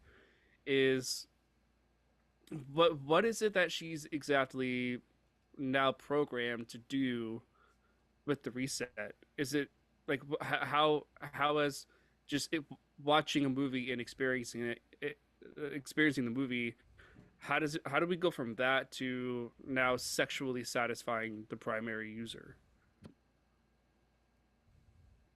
So Right, he never sorry, no, I just want to clarify why I'm asking, because he never says the same thing to Alice about, well, you may know what sex is, like the definition of it, but you've never felt it or experienced it or had an emotional experience with it. So I'll reset you to so that you can do that, but that never happened. So yeah. the way I look at this was the creators of these robots poured in codes after codes after codes on these things, and most of them probably just keeping it like safe codes to where the unthinkable isn't done, like trying to kill your kid or or trying to kill humans or or not listening to humans. Like if a human gives you an order, especially your primary user, you do that order, right? Yeah. And then when she got the reset done, that essentially opened up the ability to work around these codes that were established and essentially create her own code in her own language as to what she wanted to do. And that's when the chaos begins. That's how I took it. Same. Yeah. The what's what I find interesting with the Casablanca bit, like the reboot and all of that stuff, we get to see the scene where I think the last thing that she witnesses before Maggie calls is blanking on character, saying, you know, like what it means to love, what you would do for somebody that you love, what, you know, like if somebody were to do, I think like it was like if somebody were to do something unforgivable for the love, like would that be Sam? like, I think it's Sam. would you be able to get past that kind of a thing? Like if somebody did something unspeakable in an effort to express their love and to keep you safe and to make you happy, like would you be able to do that? And it's the last thing that she sees. She doesn't get to the end of the movie, which, if I'm not mistaken, is basically the goodbye. They don't actually end up together. So she doesn't know how the movie ends because she never got to that point. She just has this emotional response to what she is now identifying as this character. And, you know, I feel this way because now she has these gaps in her code that she's able to avoid and rewrite, all because of, and this is like you're saying, reading the manual, right, Brian? By deleting everything that she knows about Casablanca, imagine the internet loses everything connected to Casablanca. You're not just deleting a movie, you're deleting so many things that are tied to Casablanca, so many things that are connected and have meaning and everything relating to Casablanca. Yeah, It's not just a movie. And that's where like his blind spot of like, yeah, let me just delete that. You're going to experience this with me for like it's the first time for you and it's going to be okay. Like, you fucked up, dude. But hi, Jen. Welcome. What's up, Jen? Hello, right on time, right on Nailed time. it. We all really enjoyed your video. You did such a great job. Oh my god, so much. I'm glad you liked it. Yes, we're very, very proud of you. I know you were a little uncomfortable. You did great. But now you're here with us, so you have to tell us all the things. Only thing where, well, I'm just. You're just here You to did tell audit. us the thing. She's just here to She'll audit. just come in. She'll come in naturally. Yeah. Yeah, my iPad's not charged. I mean, we're just a hot mess, but here we go. Ultimate cameo. I got a new scene for us. Yeah. Girl talk. What happened? Okay. New scene. Girl talk. I think I know which one you're talking about. Girl talk. Oh, when she finds out that they had sex. Uh-huh. Oh, not the one I was thinking. Oh man, this scene is killer. Well, Between that shows you don't know girl talk. Fair enough. I came in at a great time. You guys would have been lost. no, I love this scene.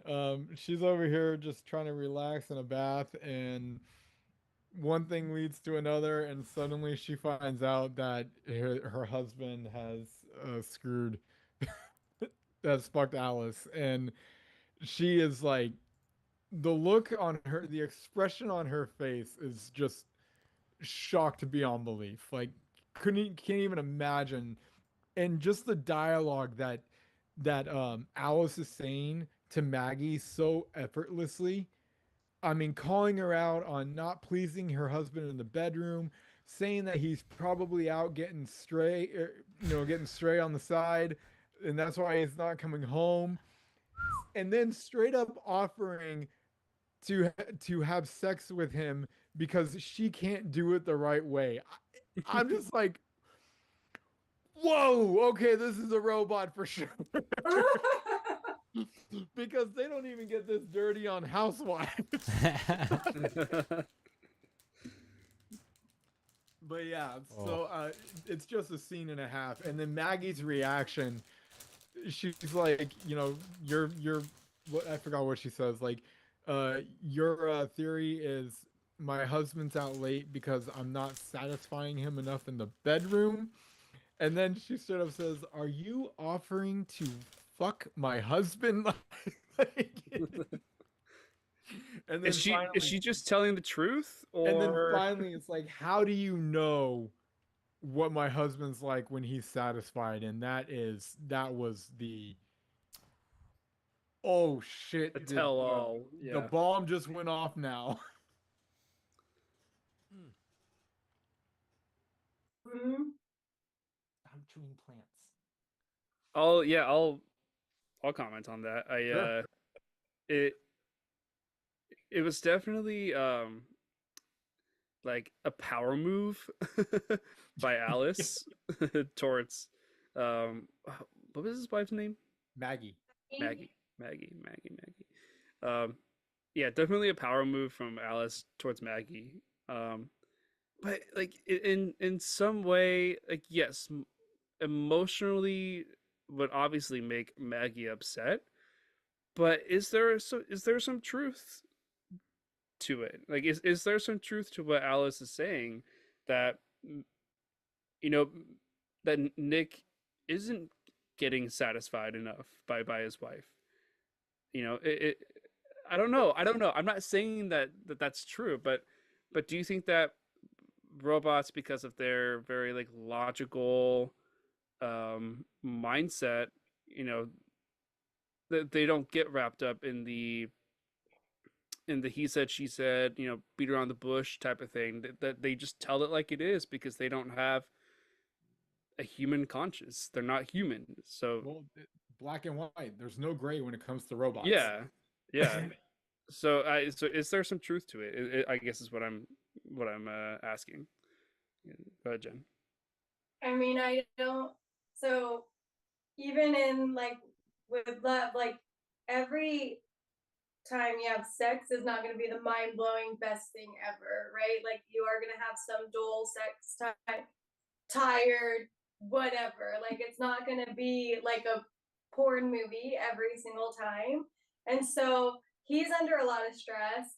She just got heart surgery. It's not going to be a mind-blowing experience. So was it truthful that in that moment where Alice viewed the sexual intimacy going on and it was a little lackluster? Probably, but it doesn't mean that doesn't negate like, oh well, that's it. Like that's where so Alice was very just like robotic about it, right? It's like this is what happened, this is what it is. But as humans, we know that it's a whole lot more than just sex in a marriage. So it's like, no, that's stupid. Yeah, I mean, like we are complex beings with lots of emotions. So yes, no, I agree that nobody would take what Alice is saying to be a good thing necessarily. But it could have been very much truthful, yes. Right. Yeah, Right. yeah, But it doesn't mean like, well, you're out. yeah. Like it doesn't make it right. Yeah, yeah.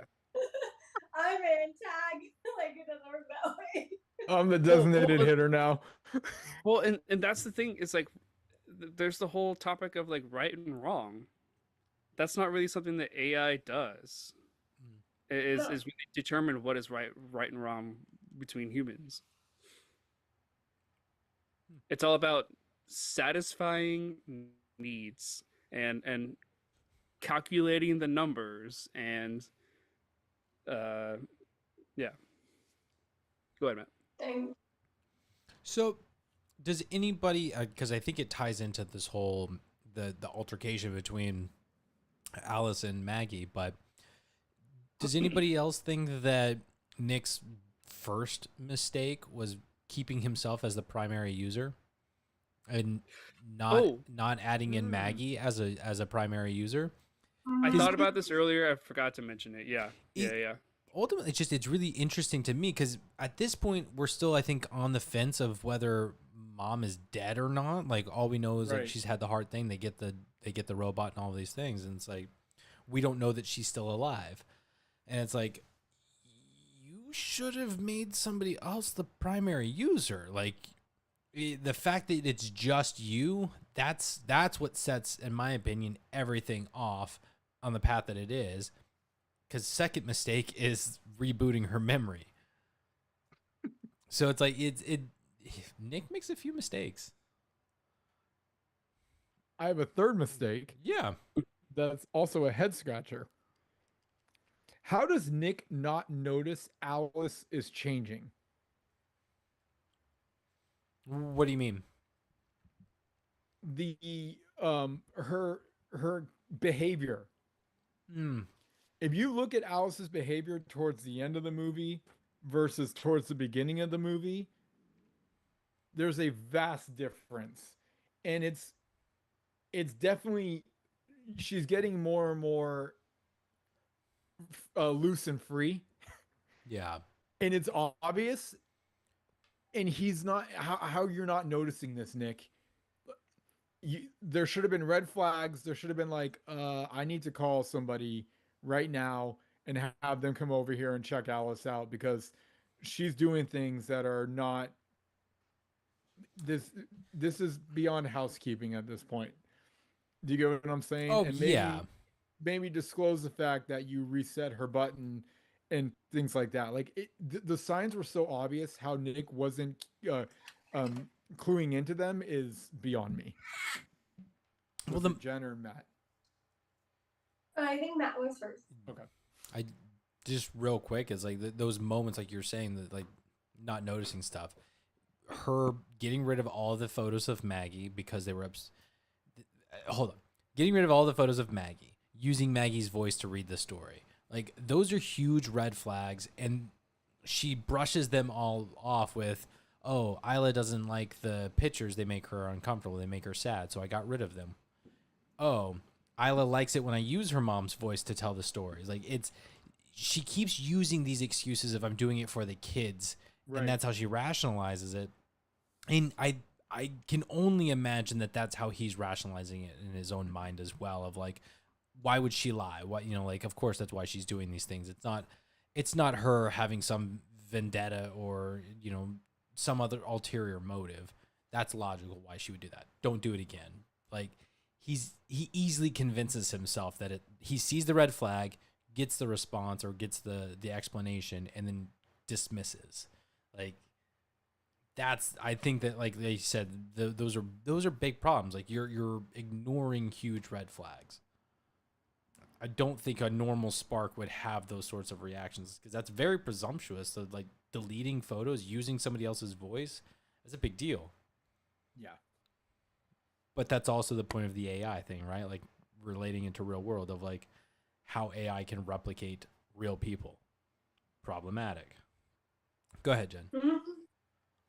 I was gonna say, I don't think from what I understood, like Nick wasn't really well like knowledgeable in AI, so I don't think he would have realized the difference. Like he doesn't know what they're capable of, what they're not. He's just like, this is practically a human. So maybe like for me, I would probably be naive to it. I'd be like, well, is it? But then when she starts like, taking the baby and trying to drown it, that's a big problem. Okay.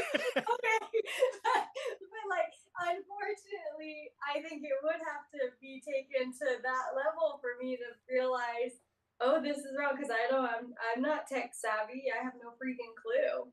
And if you're telling me like, oh yeah, this is like the most like state of the art robot human, then okie doke. Okie doke. You're doing human things.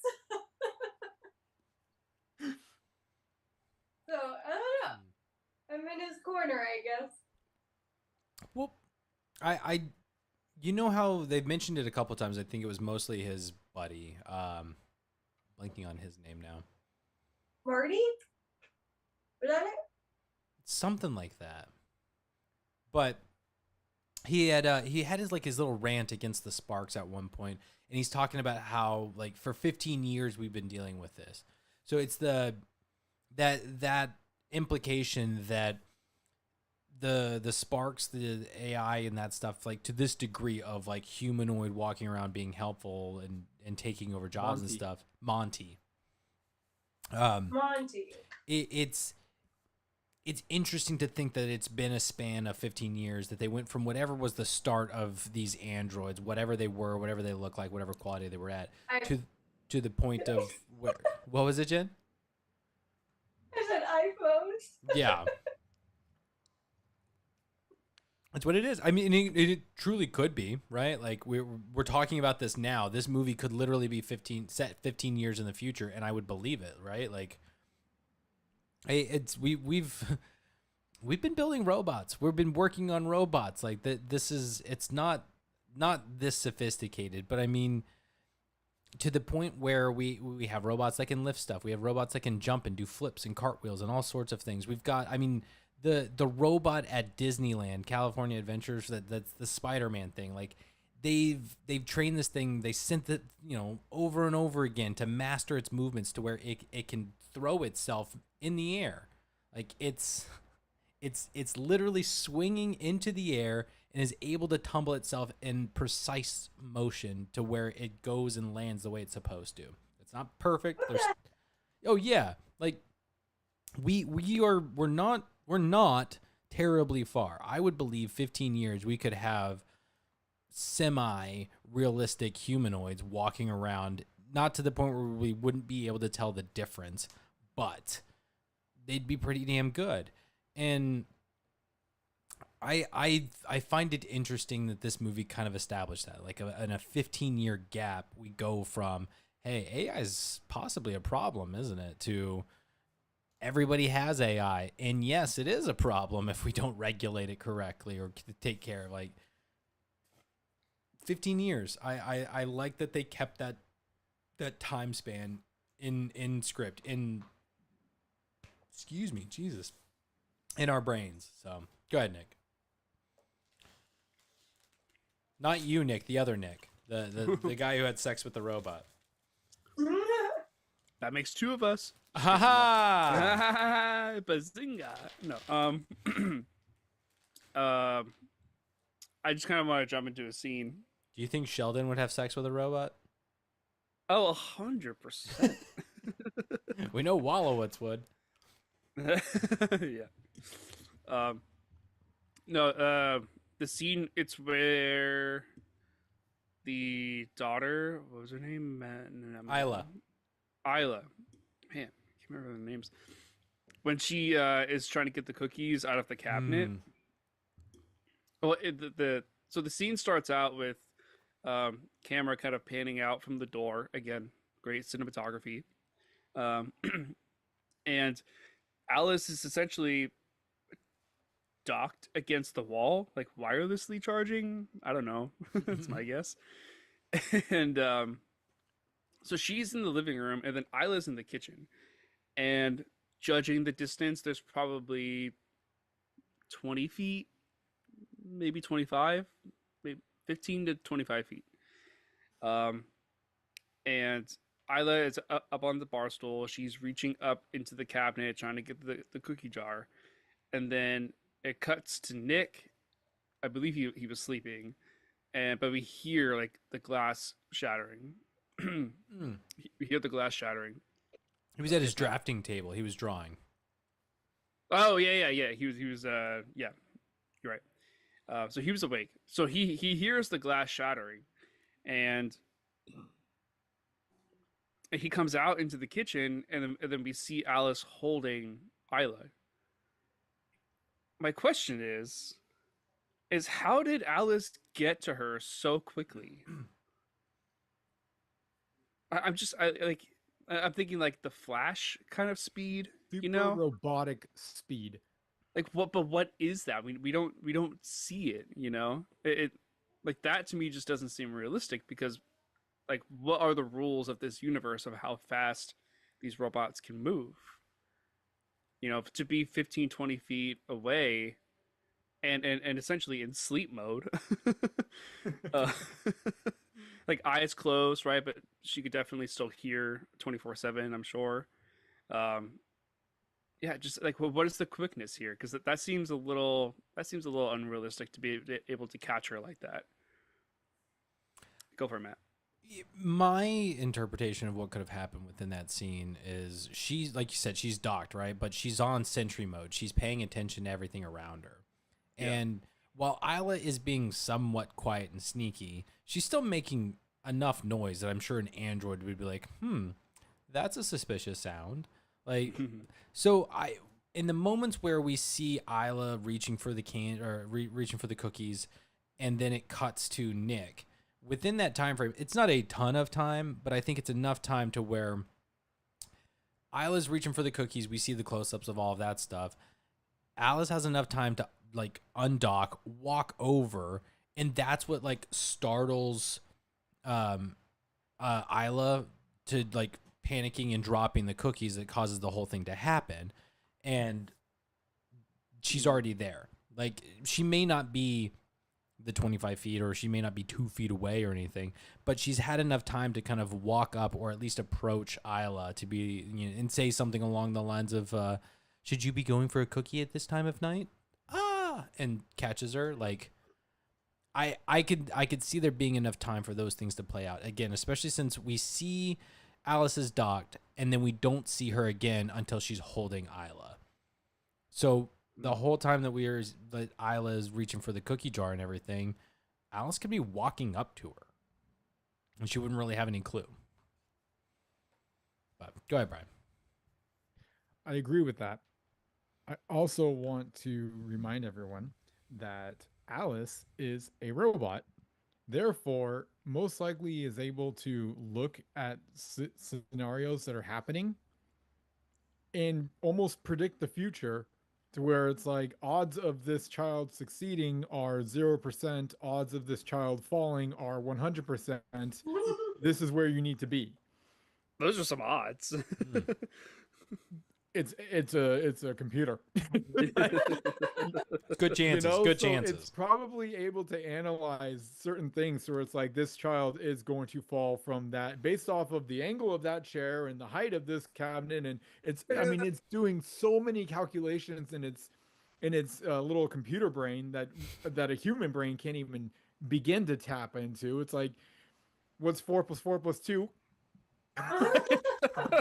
versus 10. them trying to do the calculations. They're like, no, that child's going down. I'm gonna be right here to catch. It's a computer, guys. She is a computer, like robot computer, whichever way you want to chop this up.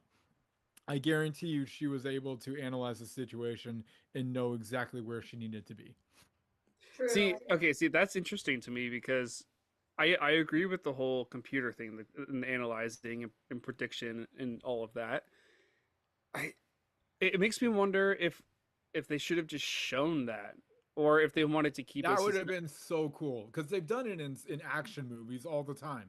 yeah, like see from her point of view of Right. like like the Matrix numbers or whatever Yes. kind of thing, like to show that, but then still keep the suspense of, when cutting back to Nick at his drafting table of, did Isla did Alice catch Isla, and then we find out when Nick walks in. I just wish they kind of showed a little bit more about how that catch came about. Yeah. My nitpick of the scene is like, how did she get stabbed or whatever? Like, with all of the stuff that we've kind of predicted and everything, it's likely that she had to have landed on the broken glass to catch her, and that's how she got stabbed. But that would be my biggest nitpick of like not being able to see like what happened is like, how did it happen? Mm-hmm. I would think it was the glass like bouncing. See, and that could be too. Like I think it's her. Like there's broken glass on the ground, and then she lands on it and just presses into it, and it just happened to be sharp enough to penetrate. Puncture, and then she just kind of stood up. Yeah. I will say I could use some of those band-aids in the field though. Yeah. What are they made of? No idea. I had a theory about that. So she's obviously like missing flesh to a degree and like probably something. I'm curious if that's some sort of like nanotechnology band-aid sort of a thing to where it's technically she's putting tiny robots onto her that that are essentially fixing it, like it's not a band-aid they can put on a human being, right? But for something that's technology that's not organic, it's basically just a regenerative nanotechnology. Yeah, Jen. I did have a head scratcher. And I guess a scene too. So we're in the hospital, okay, and from what I'm seeing is like everybody that works at the hospital is a robot. Mm-hmm. Correct. Right. So when Alice goes to choke that lady, who I thought she was a robot, the one that was like, I'm not telling you the room that what their son Billy, I think the name was. Max. Billy's in. Max. Oh, not even close. Okay, well, Max. and, and so Alice like picks her up and like chokes her, and then she dies. If it's a robot, it's not a thing. That was a human. Like the one and only tiny human. It was. There are a handful of humans throughout the hospital. Because we talked about it earlier before you joined, where the doctor earlier that gives the bad news that the heart's no longer available for Maggie is also human.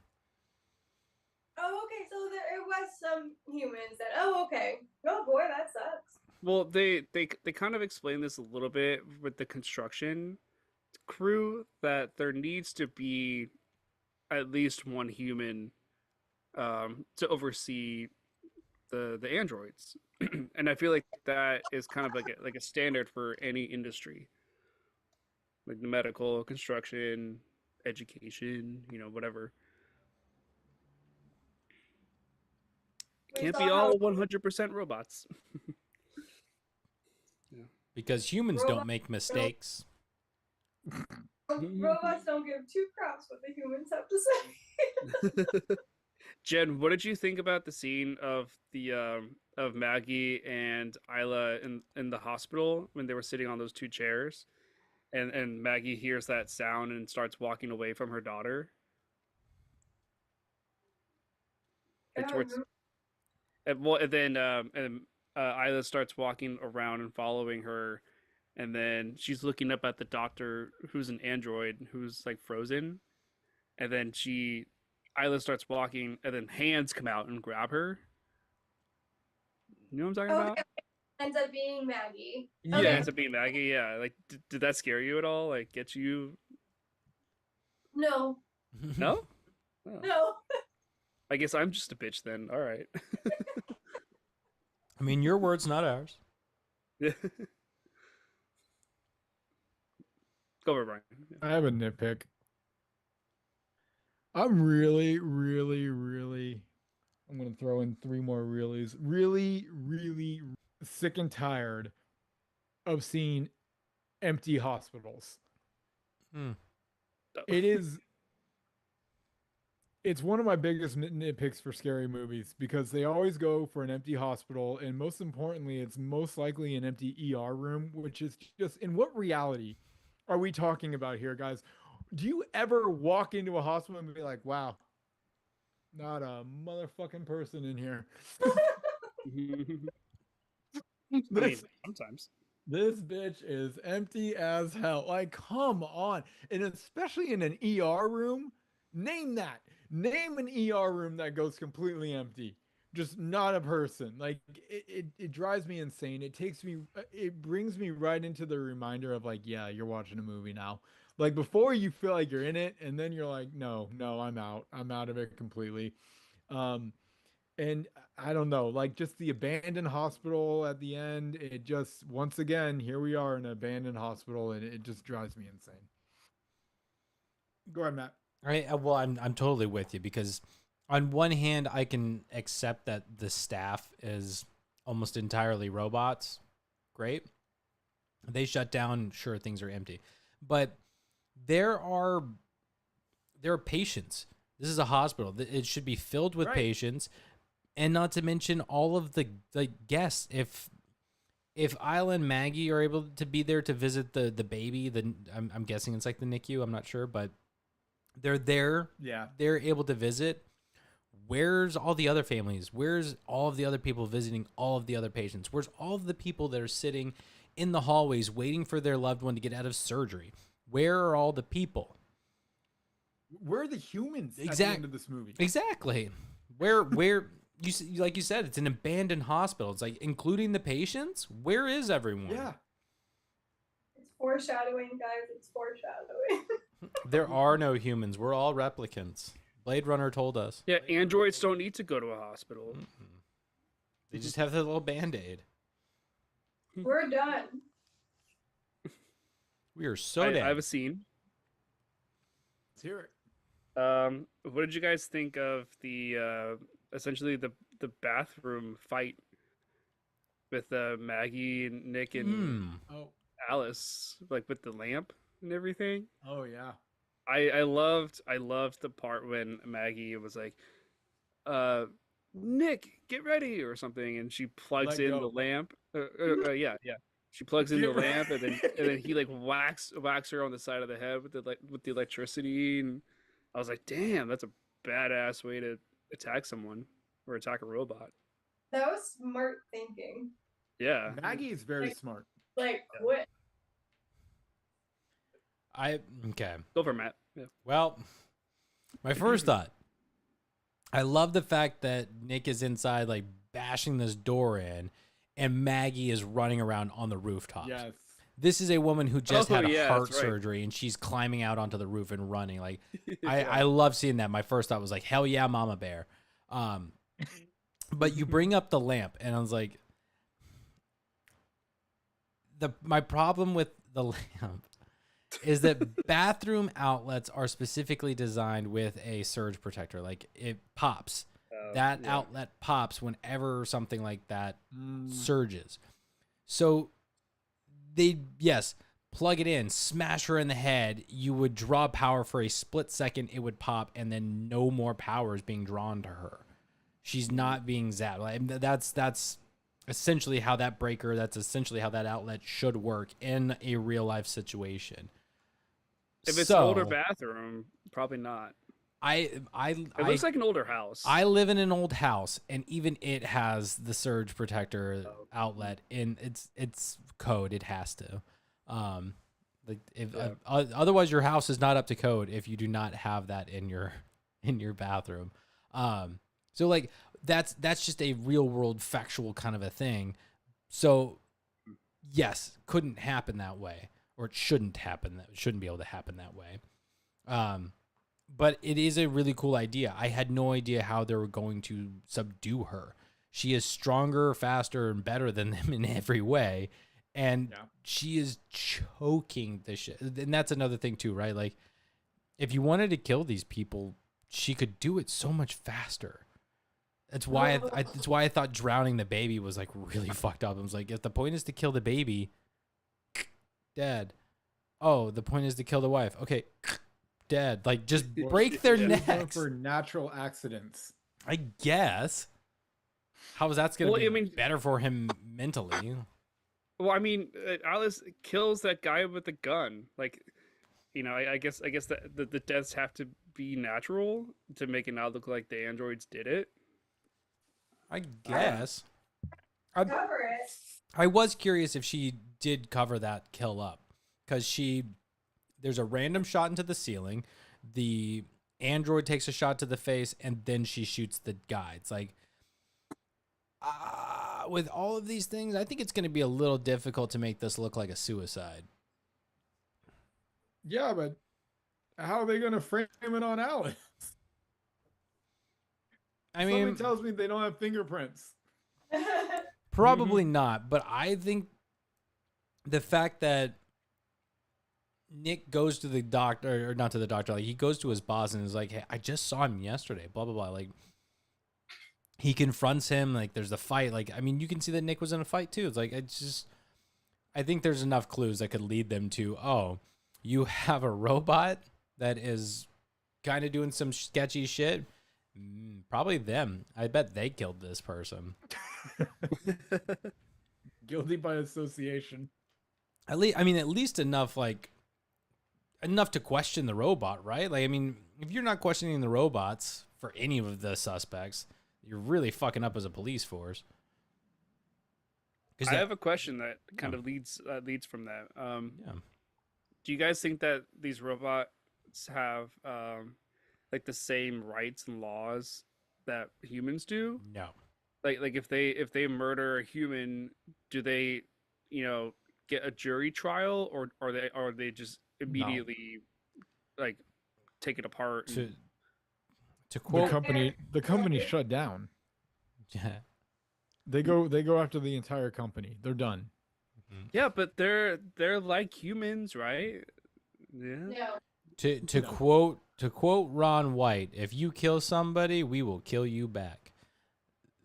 Those robots have no rights. They even say it at some point. I think it's Nick. He's like, you have no rights. You have no emotions. You have no, like, it's either him or what's his buddy's name again? I want to say Monty. I was gonna say Morty. Yeah, like I think one of them even says is like, you have no rights. You have no, like, you have nothing that makes you human. You're just your property. You're just a machine. So definitely not. Like, they're gonna, and it's what they did, right? They got the pieces of Alice, and they immediately, like she says, dissected her, and unfortunately, she wasn't entirely dead. Yeah. Yeah. Oh, we were talking about the scene where they were beating up Alice in the bathroom.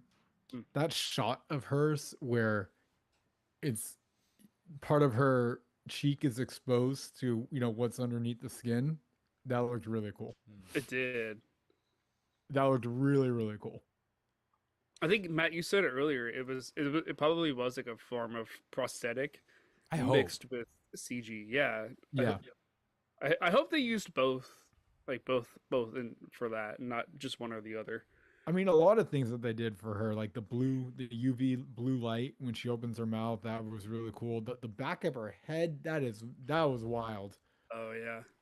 I think the UV light was an actual light that they put inside of her mouth. I think that I was wouldn't be 100% surprised. practical. Yeah. That's what I was gonna say too. Like I think that one's practical, but as far as like the use and everything, I don't know if I fully understand why she was using it to track the blood. Like, so Like a black light?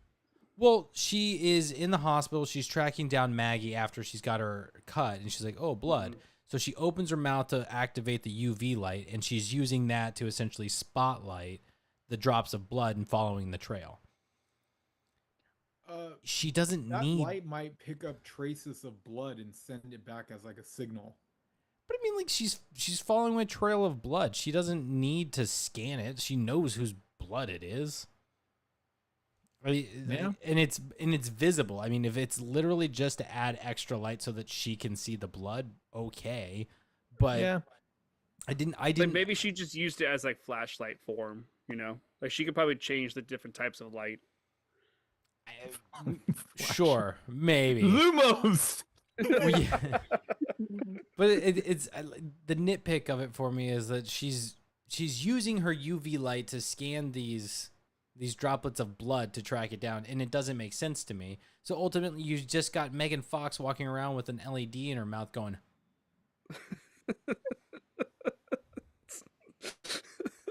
For no reason. Like I don't get it. I don't get it. Oh, man. Go ahead, Brian. Well, we're on the I don't get it theme, so I'll just continue. What's in the suitcase? Oh, when she first gets to When the she house. first shows up, she has a suitcase. I'm like, I didn't even It's notice. her charger. are those your Oh. spare parts? Are those like your uniforms in case you have to change them? I mean, what do you need a suitcase for? I think it's her charger. Yeah, Doc. Okay, I can buy the charger. It's her bed. yeah. I would think Yeah, the I can charger. buy that as the charging dock. I'll agree with that one. I didn't think that at first when I first saw it. Cause like I didn't think anything of it. I was just like, oh, suitcase, okay, whatever. But now that I think about it, I'm like, oh, okay, it would probably be like the manual that Nick probably should have read. The charger. Don't ever reset your robot without. Dude, I don't know about you guys, but if I am buying an AI robot, I am reading that manual in English, in French, in Spanish. Like I'm reading every page. And don't ask it to read it to you because they'll mess up. They'll lie to you. Yeah. They probably. I'm also would. buying the no murder warranty. So if they kill somebody, you get your money back. Awesome. I have another nitpick. It's really quick. It's a construction site. They've already fired all the workers, so now they have all these AI robots. You're not gonna have surveillance cameras, security cameras. Like we're talking some multi-million dollars you're just locking up in these storage units and being like, yeah, that's good enough. I don't buy it. I do not buy that thing. Would have max security on this in real life if this was ever a thing. Go ahead, Matt. They do mention that the robots themselves have security, like they have surveillance footage, like they record things. That so yes, they do have those things, but A lot of good it did. my biggest problem with it is they're like, oh well, we better destroy the evidence then. So they just beat the shit out of this thing till it's destroyed, right? Right.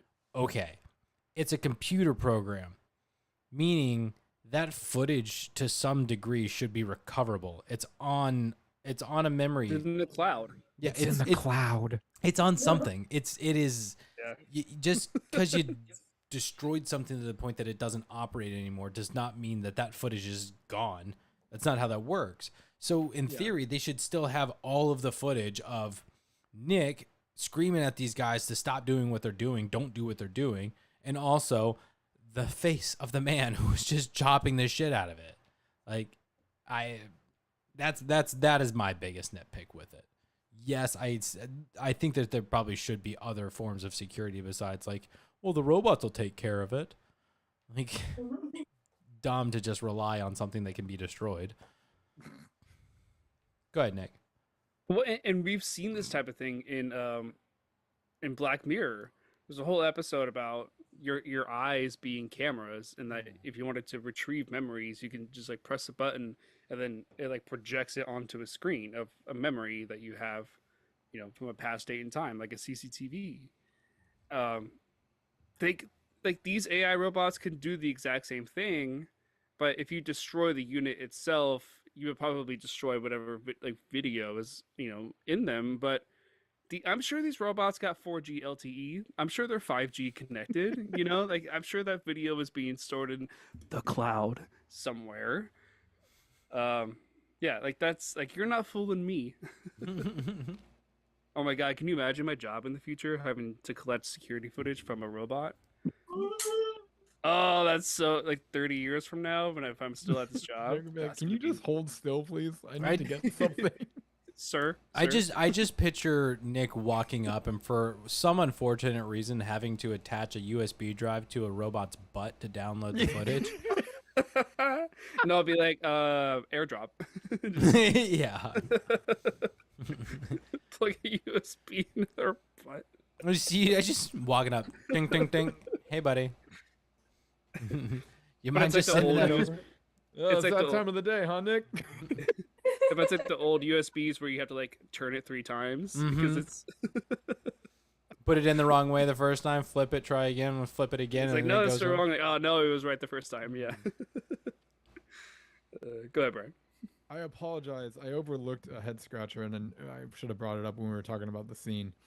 But this is basically when the wife has confronted Nick about if he's if he slept with Alice or not. My head scratcher for the group. Yeah. Was it smart of Nick to not go into the details about how she blindfolded me and then turned her voice into yours, or should he have told her the details? I don't think the details are going to save him anything at that point. Okay. Yeah. I think the smartest thing he did was being honest and not try to Right. like bullshit anything or you know, well, I think like the closest thing he may have tiptoed around was like, was it just the one time or did this happen multiple times? And like, well, we know it to be the one time because the other one was like a fantasy memory kind of a thing. Correct. Like he didn't lie. Well, she did grope him Oh hell yeah, she by did. the car. Yeah. Yeah. Yes.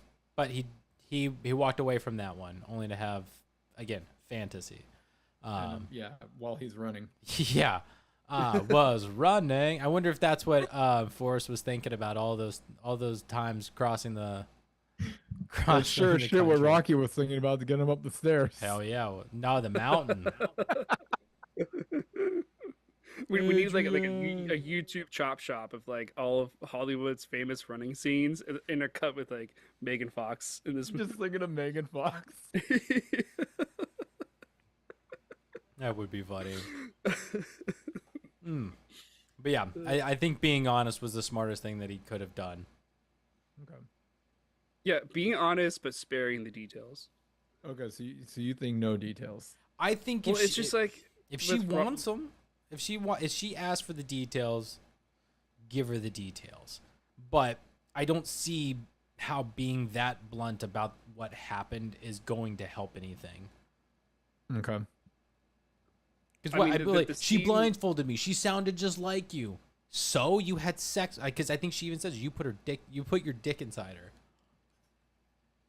Doesn't matter. You know Yeah.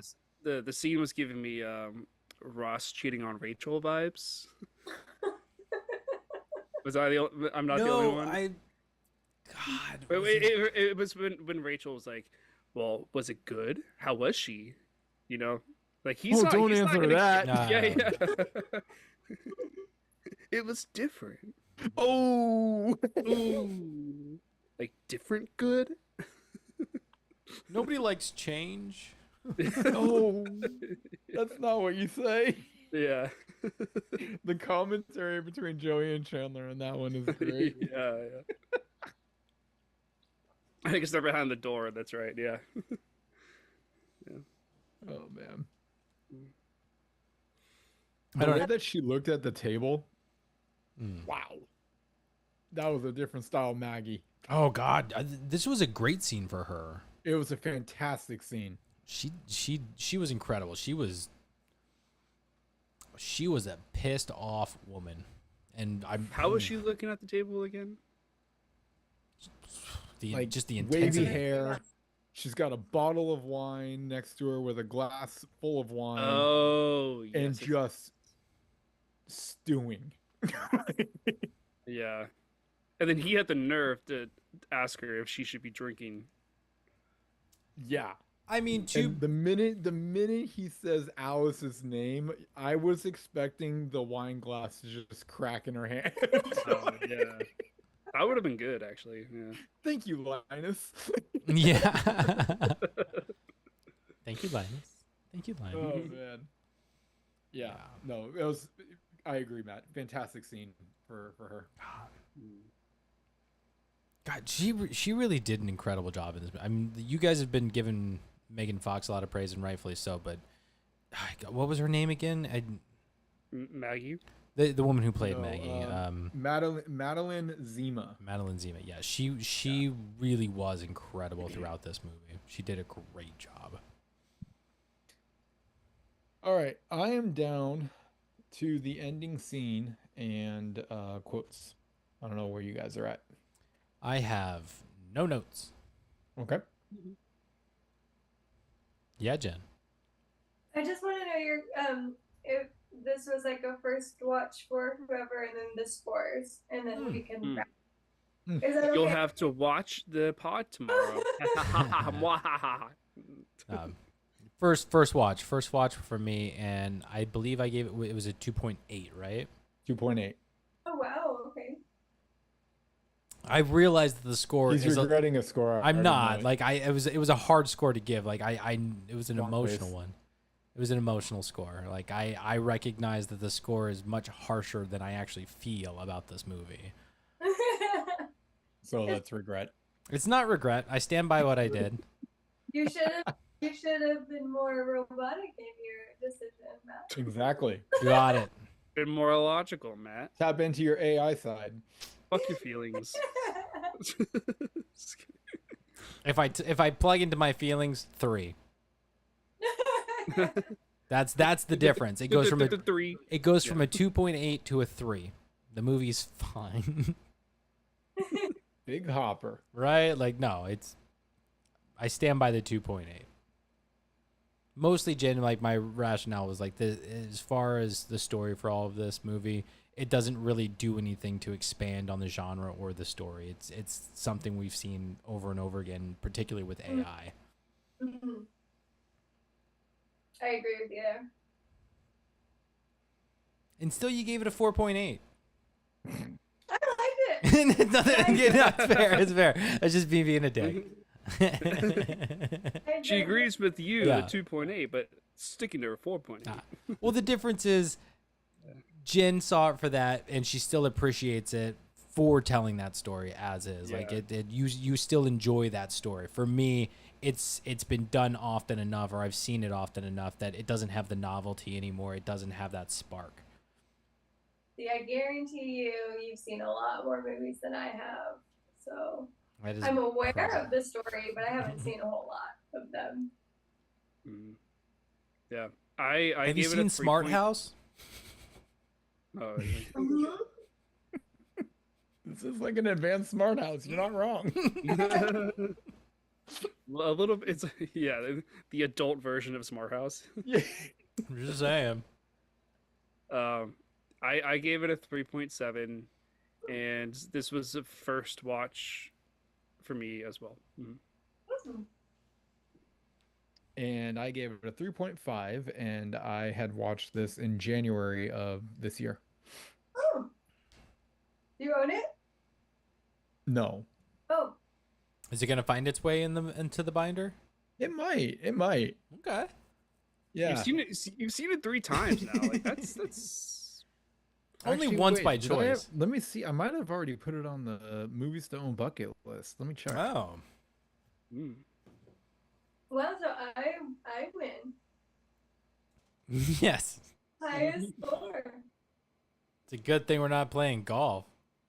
Yeah. Yeah. Yeah. So anyway, It's on your bucket list to own? it is. Yeah. Nice. Okay. So yes. Although after seeing it 3 times, I'm now kind of, I don't know. We're teetering. We're teetering. We'll see. We'll see. Yeah. Brian has a secret Megan Fox collection. A binder just for her. No, definitely not. I'm just making up rumors. Yeah, I don't really have a whole lot else, yeah, except for the ending. I think we kind of covered big stuff throughout the movie. Okay. Well, I got 2 quotes to lay down, and then we can go right into the ending. Yeah. Yeah, sounds good. I don't know if this is actually from one of the Alice in Wonderland books or anything, but I just found this quote to be just so disturbing. Hmm. Little Alice fell down a hole, bumped her head, and bruised her soul. Mm. And especially the way that she said it, I was like, everyone's dead. Goodbye, guys. We did our best. Yeah. Yeah, Fox did such a great delivery with that line, but Yeah, I think it is from Alice in Wonderland, but I've never read it myself, so I don't know. But because to they me, were, it doesn't seem like something Disney would just come out with. Like, I No, don't, I think- I well, guarantee that's not in the Disney version. right? Okay. Because I think originally it's a Brothers Grimm. It's C.S. Lewis. Yeah, And then the other quote is, which has now happened 2 movies in a row. It was never said, but it was Lewis actually Carroll. this one was typed on the screen. How do you run from what's inside your head? yeah. Yeah. You are stuck Yeah, in yeah. there. I thought those were just 2 really good quotes to pull from the movie. Yeah, that's a good. Yeah. So it was What was Lewis the- Carroll. Lewis Carroll was the writer of Alice in Wonderland. Sorry, go on, Nick. Sorry, there was a, I think it was Alice's one of her last lines. Something about what was it? Something about being a burden, or Oh yeah. what is she? She says something to Nick towards the very end. I'm trying to remember what it was. She mentions because he calls the son, he calls Max a burden at the dinner burden, table, yeah. and that's what kind of triggers her later when she Yeah. is putting him in the bathtub. But I don't remember her saying anything further about Psychopath it. time. Yeah. It's a beautiful. Psychopath time. That's a good title. Yeah. Anyway. It's a beautiful tub, though. Can I just like? But it was like that is the tub of dreams. Shout out to the tub. The Yeah. tub wins the movie. Yeah, pretty much. Like that is like, oh, that's a tub. That's like a claw All foot right. tub or something too, isn't it? So the ending. What happened? Well, Does it first of- start with the first time she dies, or the second time she dies, or the third time no, she it's, just it's dies? mostly like at the hospital. I Yeah. consider this like the big part of the ending. I already talked about the emptiness about it. We don't have to go into that again. Let me talk about the crashing of the vehicle. Yeah. Nick would be dead. Oh yeah. That is a old school car.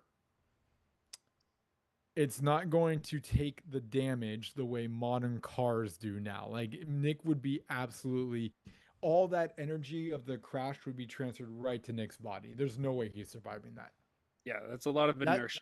that style car, they would like reverse in driveways going 20 miles per hour, and if they got hit on whether rear-ended or T-boned, dead, dead, no chance of survival, just gone. Yeah. Wait a second. I think you have it backwards.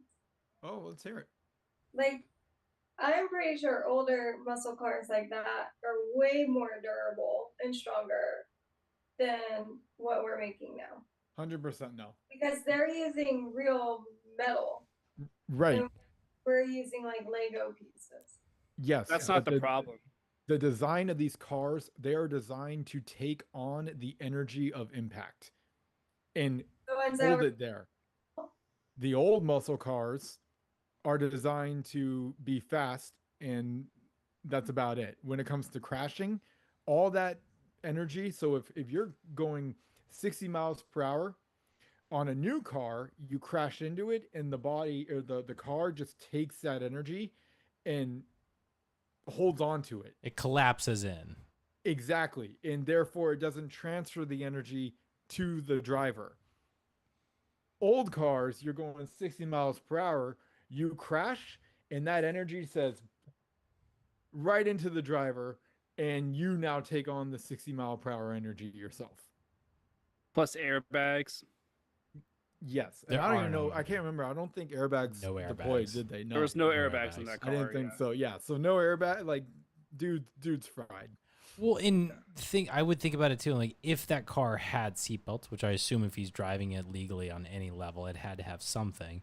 Right. I don't think it had the cross chest kind of seatbelt. Oh, it was you're just like lap only? it's just over the lap. So I mean, Mhm. like you're saying, even if all of that energy, all that inertia sends him forward like it should, he is either being sliced in half by that seatbelt that's just over his lap, or he's flying out of it and going head first through that windshield. Yeah. Because like you said, that car is going, however fast it's going at that speed and coming to a complete stop. Oh, he's highway speeds. That stuff has, but I mean, like, if that car is stopping, like you said, it's solid enough that like all of it is impact. That inertia, it's sending him forward. The car stops, but he does not stop moving at that speed. Yeah. No, it's crazy. Nowadays, you see cars and you look at them, you're like, I pull up to TCs all the time, and I'm like, oh man, this might be a bad one. And then the driver has got out, walking around completely fine, and you look at the car and you're like, man, you must have the higher technology because that is unreal that you're just walking away from this unscathed. You were wearing your seatbelt, weren't you? Yeah, yeah, you were a good boy. Seriously, I don't know why people don't wear them. Just wear your fucking seatbelt. Yep. It's uncomfortable. Well, so is death. So wear the fucking seatbelt. I'm such a good driver, but everybody else sucks. Wear the seatbelt. Death is actually comfortable, Matt. Is it? Um, According to the Good Place, we're all going to hell. So is it? Oh my God. So my nitpick with the scene though is, as we're talking about the what should have been Nick's death, Yeah, sure. we think he's dead. Like they do a good job of selling that to us of like, oh, he's not doing anything. She's giving him compressions. And then there's the like, oh, we're going to take your attention off of Nick for a minute. Alice is still alive and she's scarier looking than ever. Oh man. This might have been the only time in the movie where I was like, this isn't Megan Fox, is it? This is somebody else you've put in like a It gave me suit, Ring vibes. It was no, it is. It is. You Megan too, Fox. Jen? Yeah. The Ring It was coming a- out of the well? The Grudge. Yeah. No, Yeah. not the Grudge. The Ring. The ring. When- She comes out of the TV. No, she climbs out of the well Yeah. and then climbs through the TV. Oh, And oh, yeah. I was looking at her and I'm like, no, that's the one from the TV. That is still Megan Fox, just with a different wig on, right? What possibly, but I'm like her I would face is assume, so yeah. melted and fucked up. It's like I'm not sure they put Megan Fox on that. Yeah. Could have. But no, I just want to continue off of what you were saying, Matt. I think the whole psych out Fake Psych out. out. Psych out. Yeah. Of Nick's death was I didn't buy it. I'm, Oh, I'm yeah, like no. this. I'm like, this dude is dead. There's no way he's just all of a sudden up and standing and attacking from behind. Like no. Well, then he I don't ends buy up in it. the hospital afterwards. Like. I just don't believe that he just is normal, is standing, it just has a little gash to the head. That's it. Like come on. No. Oh, sorry. Let's. Who's really getting out of the hospital first? Just out of curiosity. So we've got Nick, who's in this car accident, has been tossed about and beaten. Like he should be pretty fucked up. We know this, but you've also got Maggie, who has heart condition, has a new heart. It has not been that long, and this android is digging through her chest to rip out her heart. You see the skin coming off. She's tearing little through her chest. It's already like one. The scar should not be that well done. Like she just got out of open heart surgery. Right. Are you telling either explain that there's been a lot of time of her recovery from getting the surgery before she comes home, or at least make it a healing wound, and also make it even easier for Alice to that shit still carve looks through. like Frankenstein, dude. Come on. It should be fucked up, but Like still. the whole the thread is still there. It's probably still purple and blue. The Yeah. marker, the surgery pen that they use, that's still on there. Like, Yeah. that thing looks like it's 10 years scar tissue. Seriously, I knew a kid growing up who had like heart surgery and had the scar and everything. And it was a gnarly scar for him. That was way too clean. It was way too good looking of a scar. However, it's these AI doctors that are doing it. So sure, precision and things and fantastic, great. They don't even have mouths. Yeah. Did What they? was that about? I missed that. I wasn't paying attention to that detail. The surgeons Really? didn't have mouths. I wasn't paying attention to the doctors. Oh my god, the ones that They were show doing full face. the surgery, they showed eyes, nose, no mouth at all. None. Just like Voldemort looking ass doctors. Yeah, they did look like Voldemort. He found a new profession. Instead of no nose, it was no mouth. Yeah. Matt, you got to look at that again after this. I see it. I see it now. So I went into I've been in IMDb. So Yeah. Yes. that's wild. freaky AF. It was so freaky. Yeah. Ugh, Okay. creepy as Yeah. hell. I don't know if there's anything else to talk about the ending. I mean, they all reunite as a family, right? Yeah, they have the battle and everything, and it goes on for quite some time. And then we get the last shot. It was a cool final death of Alice, where The Terminator. Nick has come back, and now he's starting to swing on her, and that still wasn't enough, and he goes for another swing, and she stops and holds it, and you're like, man, what is going to take down this one? And Maggie is the one with the final. She gets the metal shard and just just straight into the face, and finally Alice goes down. But You got me thinking about Austin Powers, Spy Who Shagged Me. right. When Austin keeps using the woman as a human shield who's getting shot and stabbed, and they fall down. And it's like, why won't you die? Either that or what is it? Mustafa from No, from no. Austin Powers. No, who also won't die. Oh my god. What is the Scream parody? Scary Movie. Scary movie.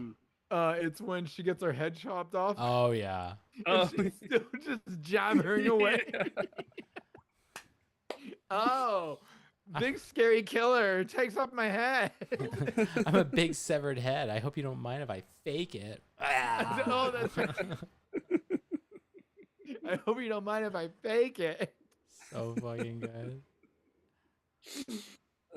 That's funny. Oh man. That's all I Okay, got. so then the last shot when you get that bird's eye view and Alice's eyes open. Oh. Yeah, what do you guys think of I that? was so surprised. I did not see that coming. But she did. You can't kill AI. They're just ones and zeros. What do they know? I ultimately like the ending is pretty whatever to me. Like it's again expected, but I like how they did the thing of the guy is they repower things up and like, oh, what the hell is that? I was like, get rid of it, delete it all. Like by the time he realizes that it's her code and everything, it's already too late. She's already activated all of the other people. They're frozen. Boom, Right. take him out, and then, hi, I'm Alice. Like, yeah, just I like how it was played out, how they did it, but not the least bit surprising. Look at her back there, just climb to the top of the tree. That was really like, all right, girl. Yep. All She's right. telling me she's hungry. It's about that time.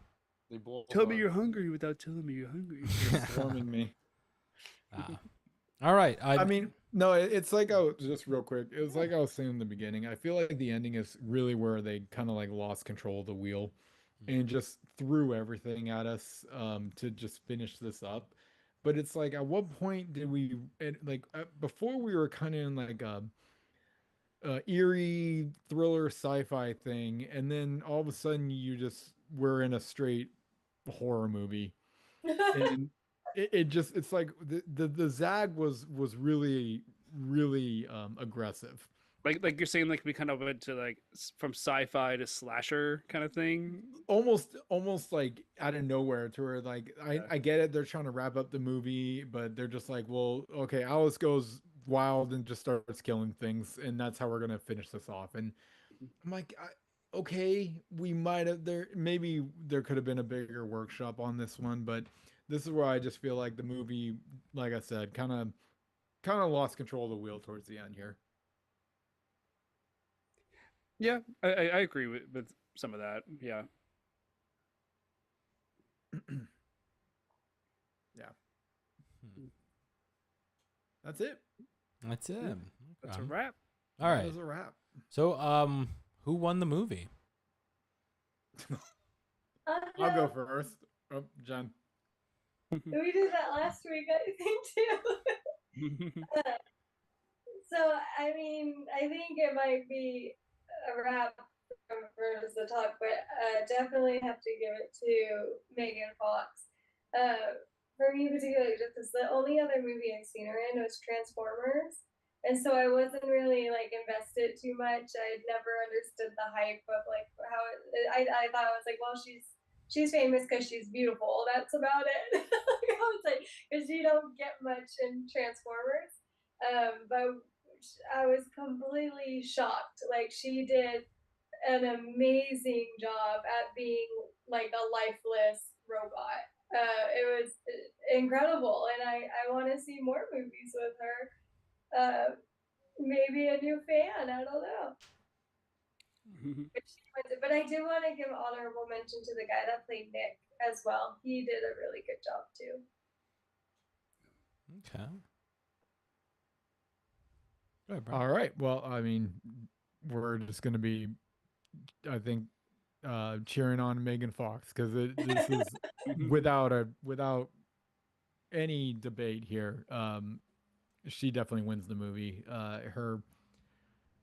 The skills that she brought, the just the minor details that she brought to her character with the twitching and the way that she was even talking like this monotone voice, and in her delivery on some of the more eerie lines. I mean, just a all-star performance out of her, and Yeah, definitely takes it.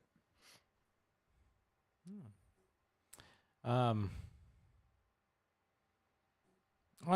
honorable mentions to like the filmmakers themselves. I mean, like the cinematography, the editing, all of this stuff. Like it, there's so many good elements to this movie. I mean, it for the sci-fi aspect of it, I love that they don't over the top it with CGI stuff. It's not so technologically advanced that it's like, oh wow, it's so fake looking. This feels real, and I think that was smart by design. So production, cinematography, all of it, I think they did a great job. So huge shout out to all of them. And big shout outs to the supporting actors. I mean, the guy who plays Nick, Maggie, they are incredible throughout. They really do have all-star performances. I don't think that should be slept on or forgotten, that how well they perform throughout this entire movie. They do a great job. But I'm in agreement with you guys. I mean, it's Megan Fox wins this movie because the robot is the movie. Without it, it doesn't have anything. It doesn't make sense. And her performance is top notch. I mean, I don't recall an AI or robot or something that does what she did in this one the same way. She brings her own take to it. It feels unique and it feels real, and she makes this believable. So, yeah, I got to give it to her for walking away with it. Yeah, I gotta fully agree with what you're saying, Matt. Because my honorable mention definitely is to cinematography specifically. The movie is beautiful. It's really well shot. Um, I know you kind of complained about some of the color palette earlier.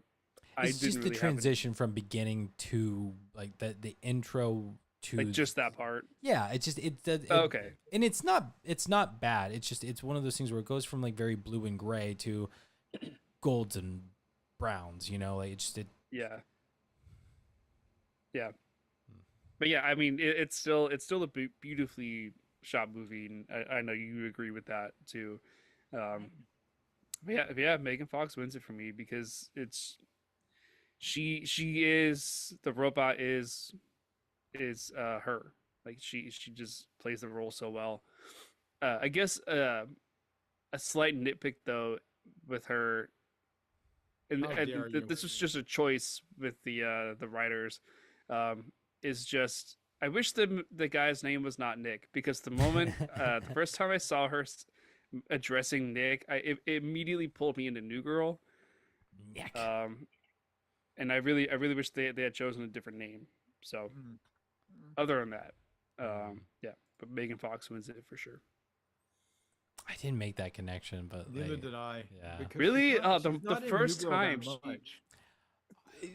I'll be honest, when it comes to Noon Girl and I'm going through the series, when I get to the season that's primarily Reagan, I stop watching. Ah, See, It's nothing against Megan Fox, but I don't like Reagan. I don't like the character. It's just like it's the weird. It's New Girl. It's Jess, and where is Jess? She's on jury duty elsewhere. So it's an entire season without New Girl. So it's Yeah. like it just doesn't work for me. So again, I don't. It's not Megan Fox. I don't like the character. I want Jess. we all want Jess. I want Jess. All right, that I think that is officially wrapping us up for Subservience. And Sci-Fi July. And Sci-Fi July. That is it for the science fiction until the next time somebody picks it, but it will no longer be required. Which is a bit of a shame, but what are you going to do? That being said, Brian, you have our next pick. Did my brother tell you you did it? Are we saying it or no? I don't know. What do you think? What's he about to do? Is it Happy Gilmore too? No. Okay. Actually, let's tell him, because then we have to be on our P's and Q's, guys. Okay. We're going to have We have a special guest coming. next week, we're going to have a guest appearance. Ooh. Okay. Famous? To us, Okay. If it wasn't for her, we wouldn't be here. Yeah.